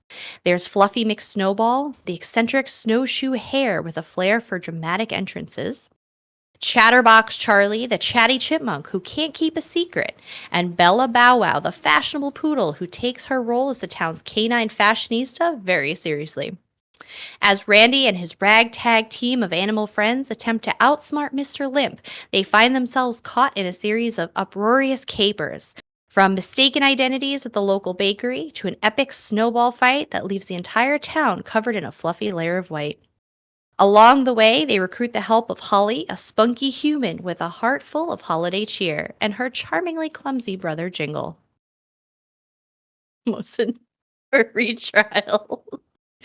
As Mr. Limp's nut-stealing antics escalate, Randy and his crew must work together to protect the holiday chestnut and save Marywood from a future without Christmas magic. Through a series of side-splitting misadventures, unexpected alliances, and heartwarming moments, Randy discovers that the true power of the holiday chestnut lies not just in its magic, but in the bonds of friendship and community. Randy's Holiday Chestnut is a spicy, laughter-filled, Hallmark-style Christmas comedy that combines the antics of talking animals with the warmth of holiday cheer. It's a wild ride of humor, heart, and a pinch of spice, proving that even the most mischievous of creatures can bring joy to the world when the holiday spirit is at stake. That was the first one. We had so many good ones. Oh, we had so many good ones. All right. You guys are fantastic. Let's see. 10 out of 10 will watch. All right. This one is called Rose-Colored Glasses. After growing up and living her whole life in a small town in the northern United States, Samantha felt her life was so much more. Moving to New York, she managed to get educated and move up the chain at her corporate job after several years, becoming the first and youngest woman CEO ever in her company. After being estranged for years from her family, she received a call out of the blue from her mother. Her father has come down ill, and the farm is in desperate need of rescuing from the bank. And Samantha's brother, Josh, is pushing to sell the farm off and just give it all up. Putting my name into a story is not going to help you win. especially because we didn't judge them. So Samantha feels a twinge of guilt for not being there. And after trying to avoid having to go due to a merger between her company and another that she has to delegate, she finally gives in and gets on the first plane back home. A long plane ride and an even longer drive out to the farm. Samantha gets out of her car, and while going to gather her bags, she slips on the snow and is caught by Kevin, one of the hands on the farm, and a longtime interest of Samantha's from long ago. He also has legs, not just hands. Her dad's health slipping, her brother pitching and pitching to be rid of the farm, and her mother, an emotional wreck, piled upon top of the merger of the company going downhill and on fire. Samantha is about to lose it, especially when the internet cuts out in the middle of a board meeting she was in. Kevin then comes in and they sit and have a heart-to-heart, and Kevin reminds her there are so many wonderful things more important than the merger. The pair go out riding around the farm on horseback, coffee and dinner in town as they prepare for the Christmas festival. Gotta have a Christmas festival. During a mid-morning brunch with Kevin and her mother, Samantha is interrupted by a phone call. The merger became a takeover, and her company has been bought out and taken over. Everything she had worked for, everything she drove and clawed and scratched for were gone, with a flash. Distraught, Samantha gets in her car and rushes to the farmhouse to get ready to leave to try to salvage her downfall. Her brother basically telling her to go, he would handle the sale of their childhood home, her mother crying and pleading for her to stay, for her father. Samantha lugs her belongings to the car. As the trunk closes, you see Kevin there behind her. No anger, no remorse, just a look of disappointment. Can't get over the disappointment. His only words for her are, "With all your rose-colored glasses, you still cannot see what is really important in life. Have a good life." As she's off to the airport, she couldn't shake the feeling of something off, something bad, that something was still wrong, and yells at the driver to stop and go back. Upon getting to the hospital, she rushes into the room where her ailing father was, and the room is empty. Sitting on the bed, almost in tears, a nurse walks in to Samantha's surprise, tells her father had made a turn for the good, and they moved him to a new room. Enlightened, she rushes to the new room where her family and Kevin are, happy that Samantha's dad is recovering. Josh, her brother, then breaks the joy by bringing up the sale of the farm, as well as that he found a buyer. As the mood somber, a man walks in with a package for Samantha. Knowing that this was the terms and end of the merger takeover, Samantha opens the envelope with shaking hands. After a long, painstaking pause, she smiles and says, "We aren't selling." In the package was her severance granted by the takeover, as well as a nice offer to continue working with the new job. The room is joyous and happy, and Kevin asks her, "So, Miss New York, what are you going to do?" She smiles and looks at him, rips the offer in half, looks him in the eye, and says, "I think it's time for a new set of rose-colored glasses," and kisses him in front of the family as everyone is laughing and cheering.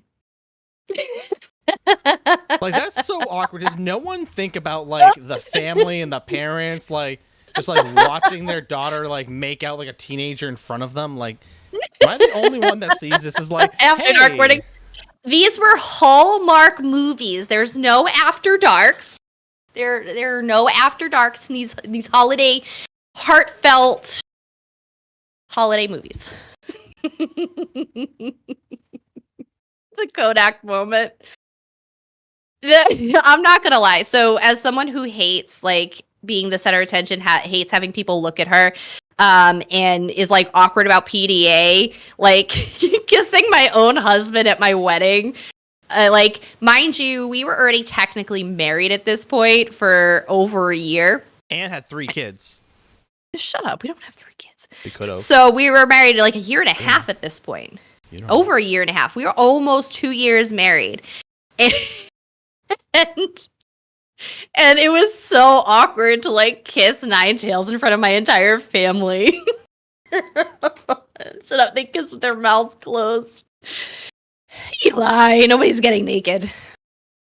All right. Let's see what we got. Our next one here. This one is called Hope for Christmas. Dark's holiday movie After Dark coming. Oh, right. While we're doing Hope for Christmas, this is Isabeau, Kimber's home. Yeah, we can take a break. We can tour this quick. I'll zoom in and So you immediately come into this home. You can look around here. You have some nice stuff hanging on the walls. You grab a quick snack. On your way in, as you go through, there's some nice greenery. As you come in, there's a music box that I found that I just can't turn off because I can't reach it. But I do like the vines and the flowers together. It's very nice. Music box is right behind here. I just can't reach it. Trust me, I tried. Not that I don't like the music, but after like 20 minutes, just wanted to turn it off a little bit. I really do enjoy it. Yeah, the flower combo is nice. Mm-hmm. Then we go to the outside. Go to the outside.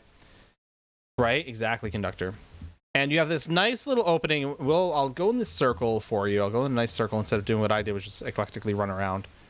And we come around. You've got some again, while these are supposed to be leaves, these actually look really nice. Again, from a distance, they look more like berries, like the berries that you see around this time of year. I forget the name of them. And again, good use of the cactus plants as well. Again, good use of the flowers as a whole. Kind of like brighten up the area. Statue hanging out over here. More trees. And again, the good use of the flowers. Good combo. Very, very seasonal. Nice little tent to warm yourself up with some snacks. A little fireplace on the ice, so hopefully it doesn't melt the ice too much to slip through. Cranberries? No. Cranberries aren't out this time of year. Basically, Chang, right? A giant Christmas card. It's another berry. Right, but the fire's on the ice. Kimber, yeah, the excess heat is rising, but that fire is on the ice. Like the fire's down on the ice, right? Like on top of it. I forget what type of berries they are, but it's a plant that basically. Currants? So is it currants? Might be currants. That's what you put in the Stollen. Yeah. So you Hi, here. Lunar. More plants. I like this. I like this good use of these items as the mailbox. I really like that. With some letters inside. You have some letters shoved in there. And then you can come right up this boardwalk here, which would ultimately bring you to the workshop, the main workshop. But we're going to bypass that. We're going to come back down here and look at our fun story and got lost. Yeah, the mailbox cobble is good. It's very nice. It's like what, 5 pieces, not including the papers. It's like what, 1, 2, 3, 4 pieces, which I thought was very fun. Yeah. This is Isabeau. Yep. Isabeau, Kimber in chat. Yep, Kimber in chat right here. Then we come over here and we have our little food table with our head table. You can guess who that's for. And all his Fey plebs. As well as a nice double fireplace so you can make lots of food with a nice little kitty. And then I'm not going to lie, I really enjoy the way you did the sleigh as a whole with the little wolf pup on it, but more so the sleigh itself, again, with all the stuff inside of it. But again, using the pillows for the outside of it, I really like it. And then the sleigh itself, like the actual using these for the runners. And then obviously the Indrix and linking them up with the wreaths. I believe it, Kimber. And then honestly, this is my favorite part right here. Is I absolutely adore this because you basically have your runway that comes up nice and smooth and then keeps going into this portal that I can't reach. So I can't go and deliver stuff.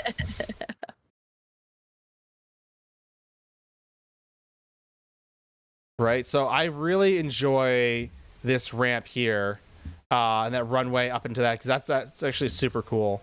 And then the piece of resistance on it is if you're standing over here, you look over in the bushes. It says Happy Holidays. The tree just fell down.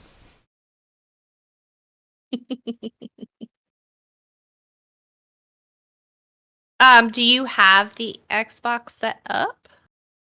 It would take me several minutes to switch over to it. I was gonna say I can keep reading some of the Hallmark movies if we want to see Kelly's too. Yeah, let me swap over to you. We need her to build that house. Yeah, so this year's theme was a holiday workshop. So it could have been anything from Santa's workshop to, you know, a holiday candy workshop, or, you know, maybe the local blacksmith workshop was getting ready for the holiday. So it was a super open-ended workshop theme. So the houses were judged by my aunt. So she has recently discovered ESO housing. And she can't do any of it, but she absolutely loves looking at it. So I thought it would be really cool to ask her to do it. So she actually judged them, and she was so excited. And she took a little longer than she was supposed to because she had a hard time deciding. But so my aunt plays. So here's the thing: is she doesn't necessarily play. She logs on to literally visit houses. She has EHT, and that's all she does. She doesn't play. She's like level 3. She just likes to go into people's houses and look at them. She does nothing else. Nothing else whatsoever. She just likes to look at people's houses. We God, it was a couple years back now, and we were getting like our tickets or something inside the regular. So she there was a couple years back, and she was watching us. We were getting our tickets at Christmas and doing all that stuff. And she's like, "Oh, what's this?" And, you know, she was watching. She's like, "Oh my God, this is so cool," and blah, blah, blah. And we went into the guild house, and she's like, "Oh, what's this place?" You know, I was telling her, I was like, "Oh, it's a house. You can build a house or whatever." And she's like, "You can build your own houses in here." And I was just like, "Yeah, you can build, you know, your own houses, and people can furnish them, and people do all sorts of fun things." So then I showed her a couple of houses. I pulled up EHT, and I was showing her a few, and she's like, "Oh my God, this is the coolest thing ever." Like, and so she's like learned like all these special things. And cause now she like asks people questions, and, you know, so she, you know, last year learned about cobbling, and like, it was just so funny. So she gets so excited to like see houses. So I'm like, you know what? I'm like, she knows a little bit about ESO housing and can appreciate some of the things like cobbles. So I'm like, we'll see if she wants to do it. So, we basically, because she doesn't have Xbox, so we walked her around on Discord. We streamed it to Discord, and she was like, "Oh my God." She's like, "This is the greatest thing ever." She was more mad that there were only 2 homes to judge. She's like, "What do you mean? What do you mean there's only 2?" So next year, she has requested that there be more houses that she can tour. But yeah, she had a blast with it. So yeah, we're gonna fire up the Xbox. Nine's gonna pop over there, and we're gonna pull up Kelly's. Kelly was our other entry, which again, another phenomenal job. So we had two Santa's workshops this year, which is pretty neat, but 2 totally different ideas. Uh-oh. Chicken MDMs. Do do do. Peanut butter mochi. I feel like 9 would like that. Mochi texture freaks me out. I promise to be less injured and less busy next Christmas.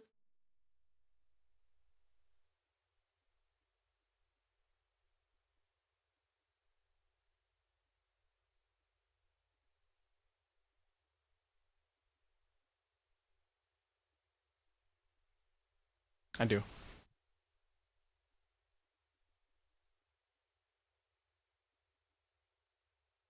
That's called healthy ash junkie. Supposed to. Hold on, Mrs. Hold, Mrs. Stop.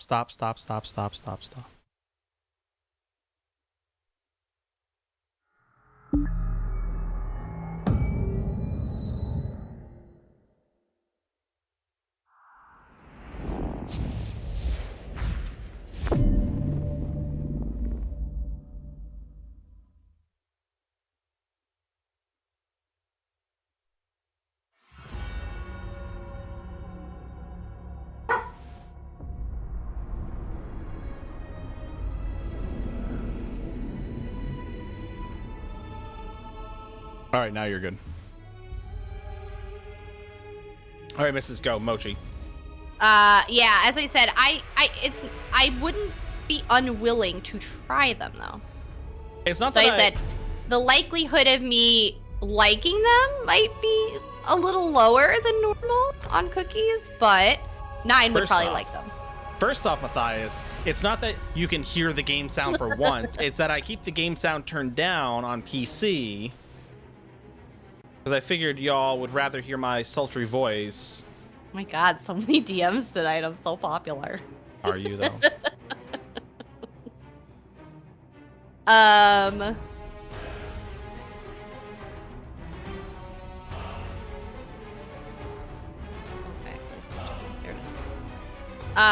Okay. So while nine's getting there, I will read the next Hallmark movie plot.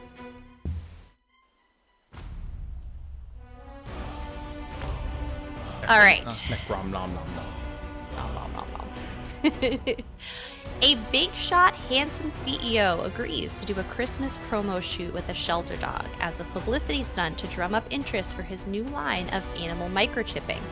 But he actually doesn't seem to like dogs at all. The cute, feisty lady that specializes in animal photography brings the scruffy but adorable dog to the CEO's winter chalet for the photo shoot so they can get a down-home look for the pics. The tagline for the ad campaign is "Don't miss Christmas with your best buddy." All through the shoot, the CEO is uncooperative and difficult, and the dog is totally enamored with him, which makes CEO even more difficult as he tries to avoid the dog's attention. The lady photographer and the CEO continuously engage in snarky conversation, quips back and forth as sparks fly between them. He gets called away for an important phone call, and as she wanders around the room, she finds a photograph that had been placed face down on a shelf. Let's snooze this ad real quick. She lifts it to see a picture of a boy and a dog. The boy is grinning hugely and hugging the clearly happy dog. She hears the door opening and quickly returns the pic to its face down position and hurries back to the cameras. They wrap the shoot for the day, but she feels that they need to do one more session the next day just to make sure they have all the best shots to use. Since it's so late, he invites her to dine with him, which she reluctantly accepts. Since it's a nice evening, they leave the dog in his very fancy car while they eat. Over dinner, they start to open up to each other, making small talk. He asks how she got into animal photography. She says she's always loved animals and changes the subject. And then she tries to broach the subject of the photo she found. He shuts down the conversation and dinner ends awkwardly, and they exit to the car. Bottle line of camera, what could go wrong? Where the shelter dog has chewed up his fancy leather seats. Photographer lady freaks out, apologizing over and over and offering to compensate him for the damage, but he just starts laughing and blows it off, to her astonishment and growing interest. They head back to the chalet, and she leaves in her car with the dog, planning on coming back the next day to finish the project. When she gets back to the shelter and drops the dog off, she realizes that in the chaos of the chewed seats, she left her wallet in his car. She calls him, and he goes out to look for it in his car. He finds it under the seat, spilled open. As he's tidying it up, he finds a photograph of a girl asleep on a couch, a dog curled up against her asleep as well. The back reads, "Lila and me." He looks momentarily devastated, then hurriedly tucks it into her wallet, rushes back into the chalet. The next day does not go well at all. She's trying to get him and the dog to cooperate on cute poses near the Christmas tree. The dog wants to play, and the CEO is gruff and seems angry at everything and everyone, finally yelling at her that the photo shoot is done, storming off to his office. This spooks the dog, who takes off upstairs. She runs after the dog, trying to find it, but the chalet is huge and she's unfamiliar with it. She timidly knocks on his office door, opening it to catch him pensively looking at the photo she had found the day before. He slams it into the drawer, surging to his feet in outrage at her intrusion. She explains the dog has gone missing somewhere in the chalet and she needs his help to find it. He blanches slightly, then rallies and strides off, leading her upstairs. He leads her through the chalet. They search and search till he finally spots the dog under a guest room bed and manages to coax it out. She happily starts to lead the way downstairs, then realizes the CEO isn't following her with the dog. She returns upstairs to find him collapsed on the floor next to the bed, clearly overcome with emotion and hugging the dog, which is frantically licking the CEO's face to comfort him. She sits down beside them, and the CEO confesses that his childhood dog Scamp escaped the fenced yard one day, and although they searched and put flyers up, was never found. He vowed that when he'd grow up someday, he'd make it so that people would be able to find their beloved pets again if lost, thus founding the Pet Microchip Company. She breaks down and admits that the same thing happened to her beloved Lila, leading her to want to bring happiness to people by forever capturing memories of them with their pets on film. They both bond over their shared experiences of loss and purpose and decide they were meant to be together, and that they should adopt the shelter dog and make it their own. They name her Hope. The movie closes on the CEO and his lady love in the chalet, snuggling on the couch next to the Christmas tree with Hope asleep happily at their feet. I imagine Hope being like one of those like little like terriers, like one of those like floppy terriers that always look wet and greasy. No, like a silky terrier. No, I don't know. I don't know, a silky terrier. I don't know. One of the silky terriers or like a Yorkie. That's what you're thinking of. Yeah, almost like a Yorkie. Yeah, silky terriers are like Yorkies. No, I get more floppy. It is, yeah, derpy, it is dark. Puppy like retriever, like golden retriever derpy. Hey, where'd it go? I get a derpy dog. This cute derpy dog that just wants to love somebody. That's what I get. It's either a Corgi cross or a lab cross. I as I said, a lab. I got a derpy lab. What if it's a Corgi Shepherd cross? A quartered. A German Corgi? It's pulling my heartstrings. I may cry. All right, let's take a tour of this house, and then we will read the final one I have. So, for those who don't know, this is Kelly's on Xbox. That's why I'm looking over here and not at anyone else. As you can see, we come onto the boat. There's a spectral elk that's going to try and run me down. But we'll get to that in a second. You get to come over here. You have your kiddies all ready to go. You have that nice little sitting area on the holiday barge. With your enchanting table over here, and you have Gilladil selling some clothing over here, and some nice wood furnishings over here. Moving over this way, we have Jakarn, who's selling different foods and other baked goods. It didn't strike me as a baker, but you never know. Maybe he bought it third party, as well as some of the nice lighting on the side. You have these wonderful dogwoods, these Stone Lord dogwoods, chilling and lighting up that path before you come up here, where we have our ethereal well that I just used, as well as one of the reindeers or Indrix used, and some food for it, and the sleigh. I always like using the carts for the sleigh as well. It's always another really good one. And as I mentioned before, we have our flying Indrix, just getting some good exercise in the meantime. I actually really love the pathing of this Indrix. I'm not gonna lie, or the elk, I should say, is an elk. Selling a special baguette.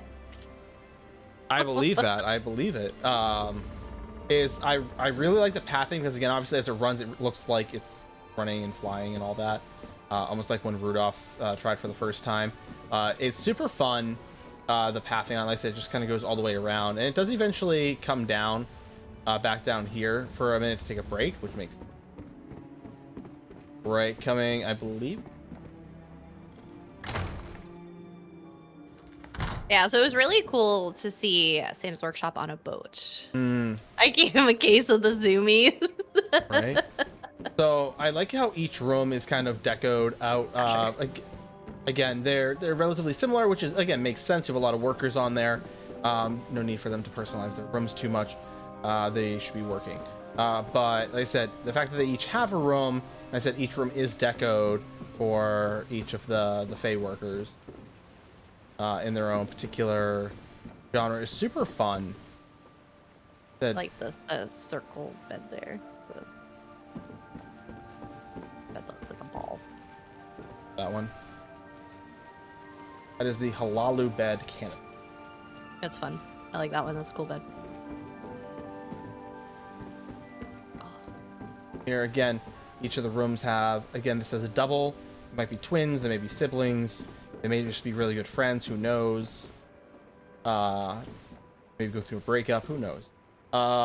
Again, each room has its own little personality, but for the most part, they're all kind of like individual rooms. Nice little dining area for everyone to come and meet at. And again, you have all the storage rooms. Like I said, I appreciate the fact that all the rooms were used for one manner. Like I said, they're all relatively unique, but they were all used nonetheless. You have more food storage in here, and a lot of storage done in this area, but again, all nicely used. I made some grapes earlier. I just figured you needed more. I just stomped around a little bit. Help you make some wine. Some of those bottles are delicious. I stepped in them. Running out housing slots in the crew quarters. Yeah, that's like the blessing and the curse about the big homes, right? There's so much to decorate, but there's so much to decorate. Like, there's the music box and a bath if you're if you need to. Here.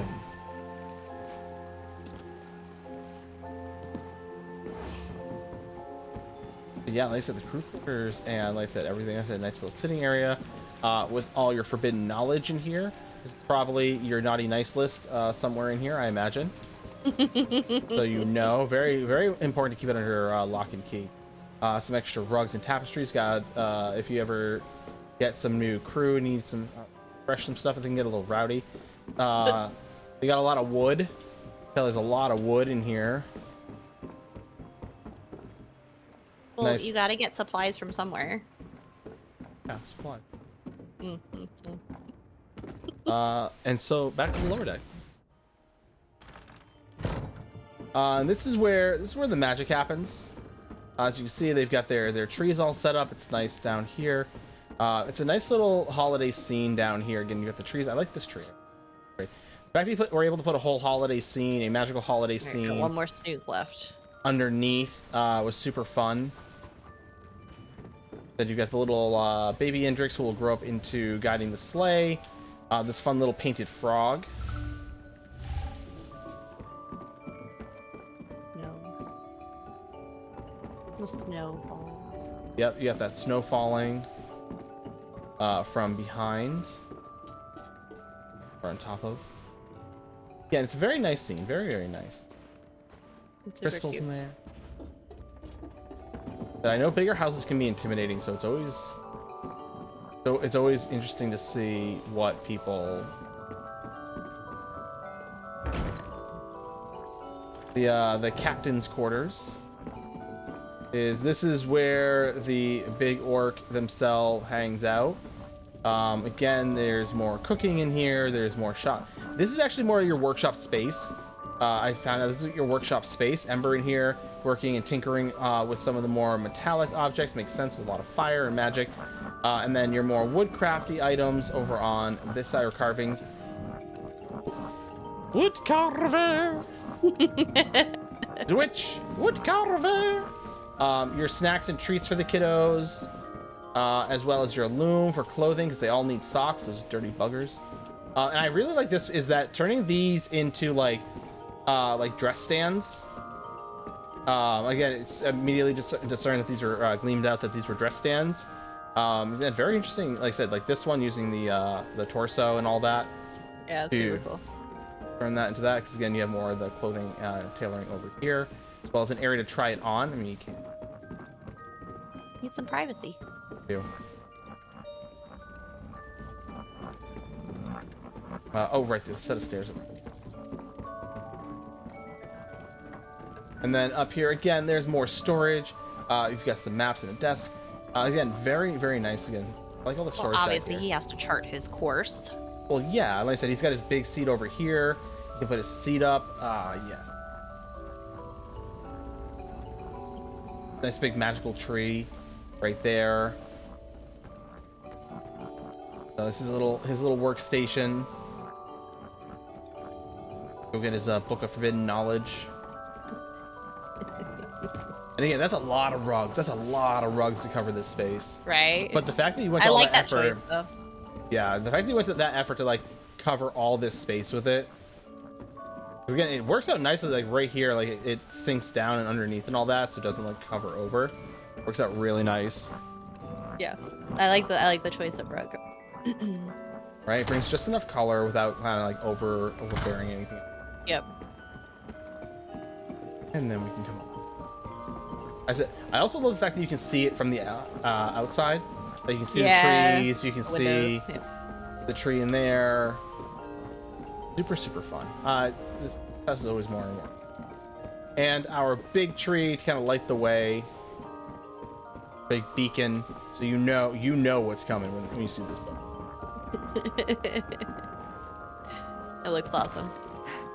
You guys both did fantastic.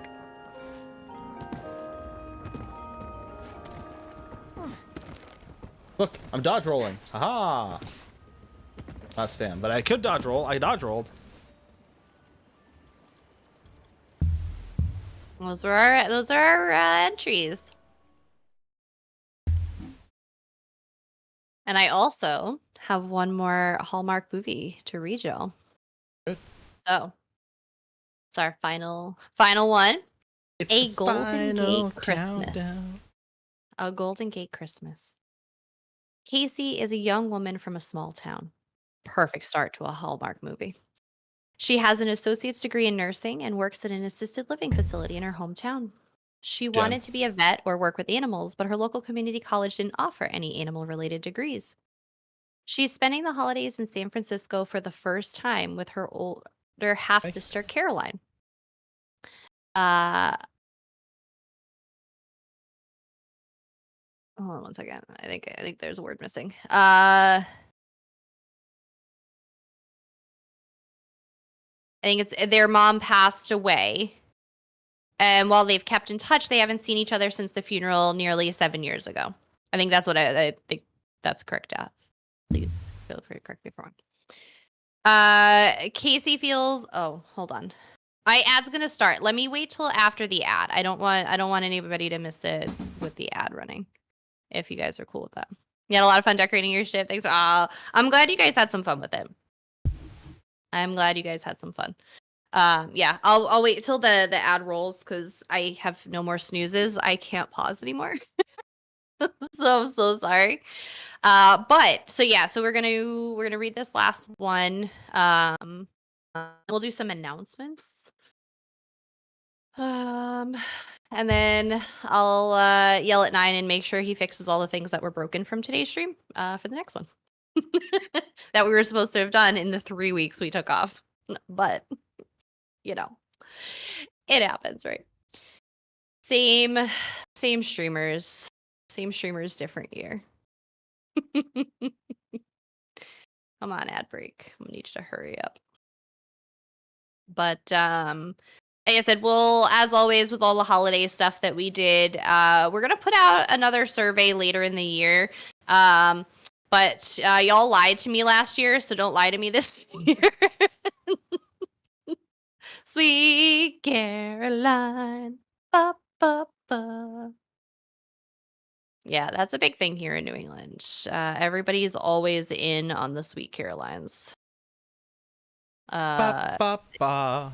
Yeah, it's like a big bar thing. Like you start playing that and like every drunk Red Sox fan suddenly comes out of the woodwork. That and shipping off to Boston. Yeah. New York's big on Piano Man. Piano Man's a big one for New Yorkers. Which Billy Joel's from New York, so that's probably why. But lies are not acceptable. Dark Archimedes. We spend a lot of time to put all this stuff together. People don't want to participate. They don't have to. Don't tell me you're gonna participate. It's a lot of work. It's a lot of work. But yeah. So we'll put that out later in the year. And we'll redo some of the holiday stuff. We definitely so Nine and I have been going through and making a lot of changes on our calendar and kind of setting up the events for the year. So Your Kind of Blue Jeans in 1873 150 years. I like a good pair of Levi's. I like a good pair of Levi's. I'm not gonna complain about Levi's.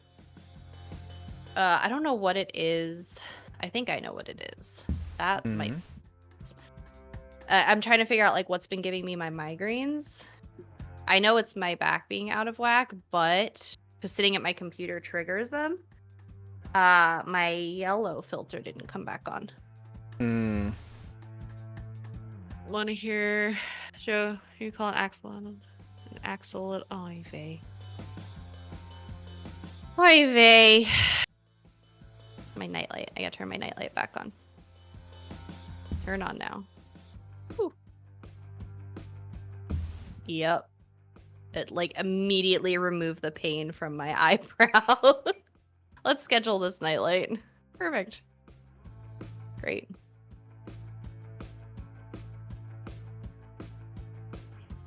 IDGI? What? I know. I need a pool boy. I do. I now have a pool, so I need a pool boy. Rory got a pool. Rory has a pool. Birthday. You do not have a pool. It's my child, and therefore my pool. My child doesn't own anything. He's 3. I own everything.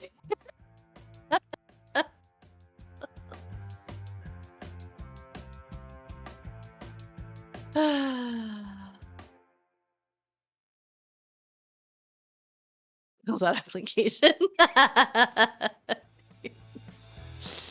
All right. This ads should be over. So we're gonna read our last one here. I'll start over for you guys. So Casey is a young woman from a small town. She has an associate's degree in nursing and works in an assisted living facility in her hometown. She wanted to be a vet or work with animals, but her local community college didn't offer any animal-related degrees. She is spending the holidays in San Francisco for the first time with her older half-sister, Caroline. Their mom passed away, and while they've kept in touch, they haven't seen each other since the funeral nearly 7 years ago. Casey feels a sense of duty to stay close to home and her father. Caroline is having surgery for carpal tunnel and needed a hand with the apartment and her dog. Well, I guess if you have carpal tunnel, that's what you need a hand with. Bryson is a young man from a small town. He works at a local garden center where he gets to indulge in his love of ferns. Golden, at least a little thank bit. you very much. Happy New Year, Golden. Good night, Kimber.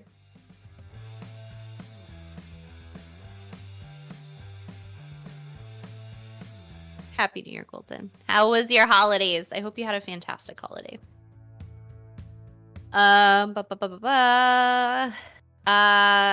Where he gets to indulge in his love of ferns at least a little bit. His parents are recently divorced, and he's dealing with the feelings of watching what was seemingly a happy marriage fall apart. He's headed to San Francisco this Christmas to dog sit for his cousin, who is taking a pre-Christmas ski trip with the wife and kid. As a student, he struggled with school and dropped out of college his first semester.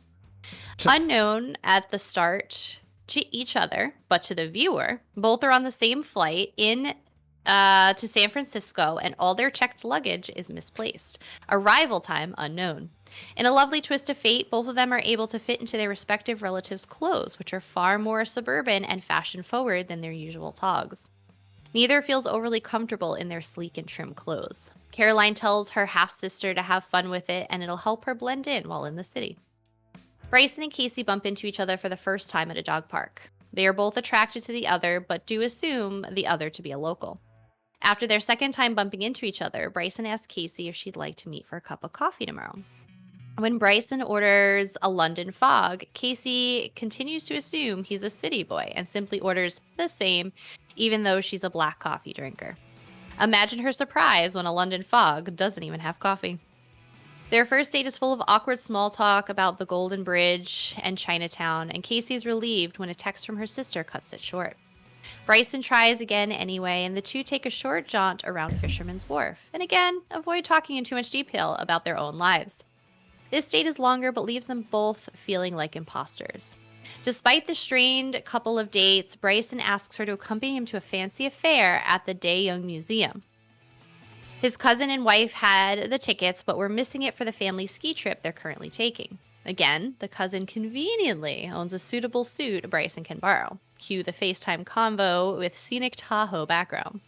And Caroline has a stunning strapless dress Casey fits in like a glove.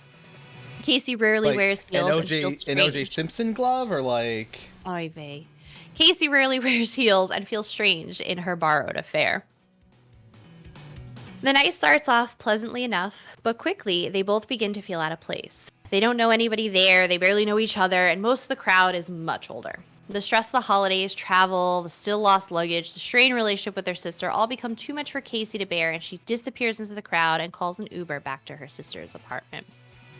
Caroline wonders why her sister cut the evening so short and is told off for treating Casey like a dress-up doll the last 2 weeks. Things come to a head when Casey yells at Caroline, "You barely know me. You ran off as soon as Mom died." And the argument ensues about the feelings of abandonment when Caroline left the Midwest for the West Coast. Caroline discloses some previously unknown information about her stepfather's ambivalent feelings toward her. Casey apologizes and understands why her sister couldn't have stayed in that environment.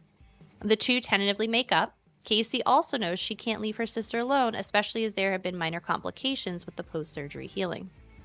Bryson heads back to his cousin's apartment, sits on the couch, dejected, dog flopped on his lap. He realizes he shouldn't have been telling half-truths about his life and considers texting Casey, but decides against it. Both characters receive long pep talk speeches from sister and cousin, respectively. They are your garden variety. School smarts aren't the only valuable smarts, and we hear all about the other little projects the two have been a part of through their lives. It's been 2 weeks since they arrived, and their luggage magically appears on the doorstep. It was likely delivered by an Uber driver who has popped up several times throughout the movie, the magical man, who is always there in the background. Both are delighted to have their own clothes back, and 3 days later inevitably run into each other at the dog park again. They look at each other in bewilderment. There are no skinny jeans, no tailored shirts, no peacoats. There are puffer coats, sports team shirts. They give each other another chance and go to coffee again. This time Casey orders her plain black coffee. Bryson still orders a London Fog and blames his cousin for introducing him to fancy barista drinks. They are seen spending time together on Christmas at Caroline's apartment with a few of her friends and walking together against the San Francisco skyline, all smiles. The movie ends with scenes of them both happily back in the Midwest, opening their own microgreens and goat yoga farm. That's my favorite part. Microgreens and a goat yoga farm. I'm down. What is a microgreen? What is that? What is that? Is that a real thing? Is that like something they made up? I don't even know what a microgreen is. Is it like a little like greenery, like kind of like greenhouse greenery? A London Fog is not a fancy drink. This was not my story. I bet Santa was the Uber driver. Obviously, it wouldn't. If Santa was not the Uber driver, I'd be disappointed. Microgreens are young seedlings of edible vegetables and herbs. Unlike larger herbs and vegetables that take weeks or months to grow, microgreens can be harvested and eaten a week to 10 days after the cotyledon, a part of the embryo within the seed, leaves have developed. Interesting.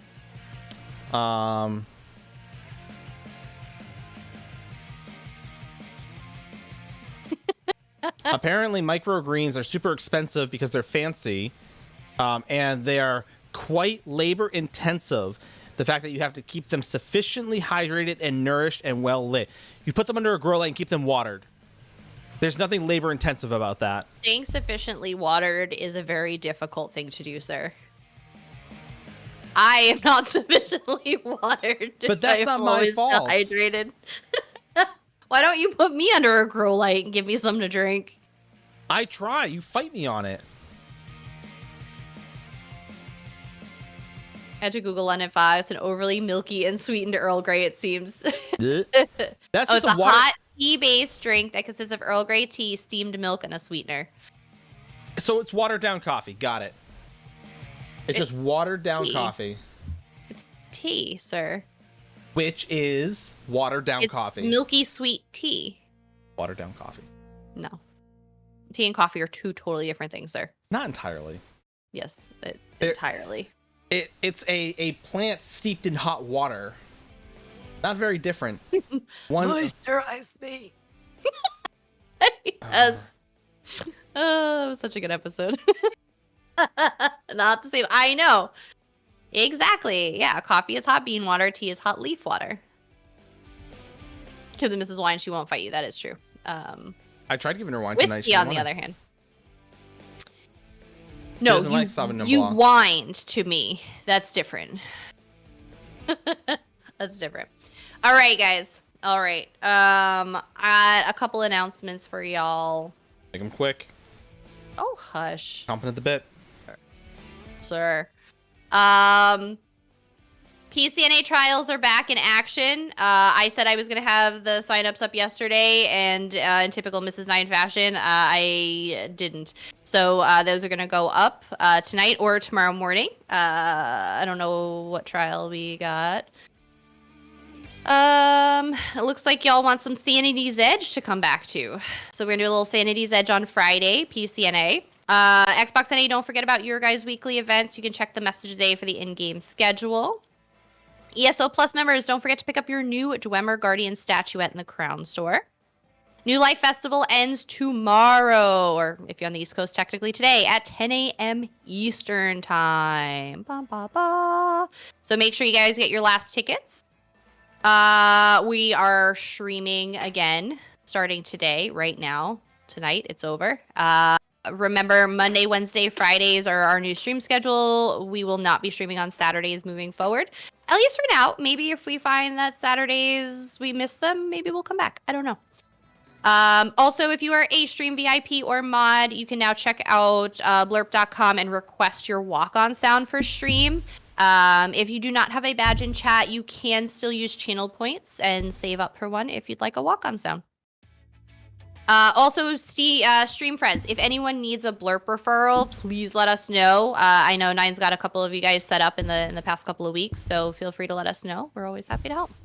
And then finally, if you haven't already checked out our end of the year recap video, you can watch it over on YouTube.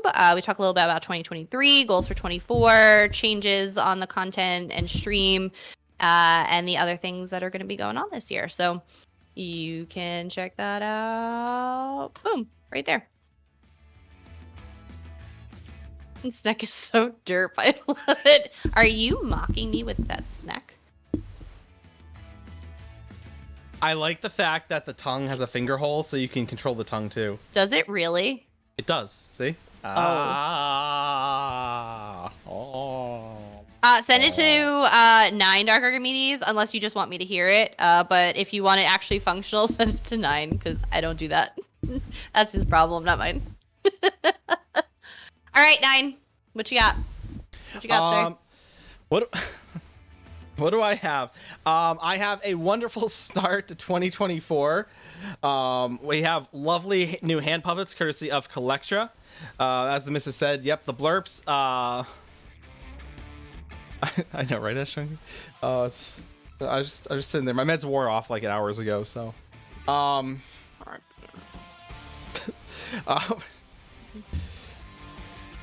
Collectra, you're on deck. Exclamation! Oh, god dang it! Every time.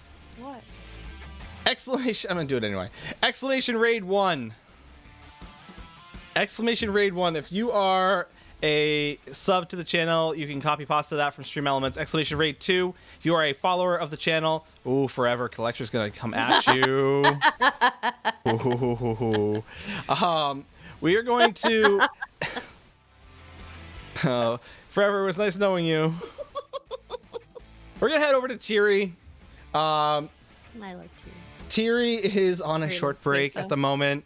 Because every time I go to raid Tiri, she's always on a short break because she has kiddos who refuse to go to bed, much like mine kind of tries to do. He hasn't fully gotten there yet. But when we get over there, if you don't already follow Tiri, drop her a follow. She is amazing. She is wonderful. And because follows are free, they cost nothing and hurt no one. For my Twitch friends. if you were watching tonight on YouTube, thank you all very much for hanging out with us. You are absolutely amazing. You are some MVPs for us. You're helping us with our Twitch, YouTube channel that we love. Exclamation Socials on Twitch. You can find out all those. We'll be back Wednesday for more ESO fun. Make sure to spam Tiri's chat so when she gets back, she knows that she missed something super cool and super fun. And we'll be back Wednesday to hang out with y'all. Bye, everybody. Good night, guys.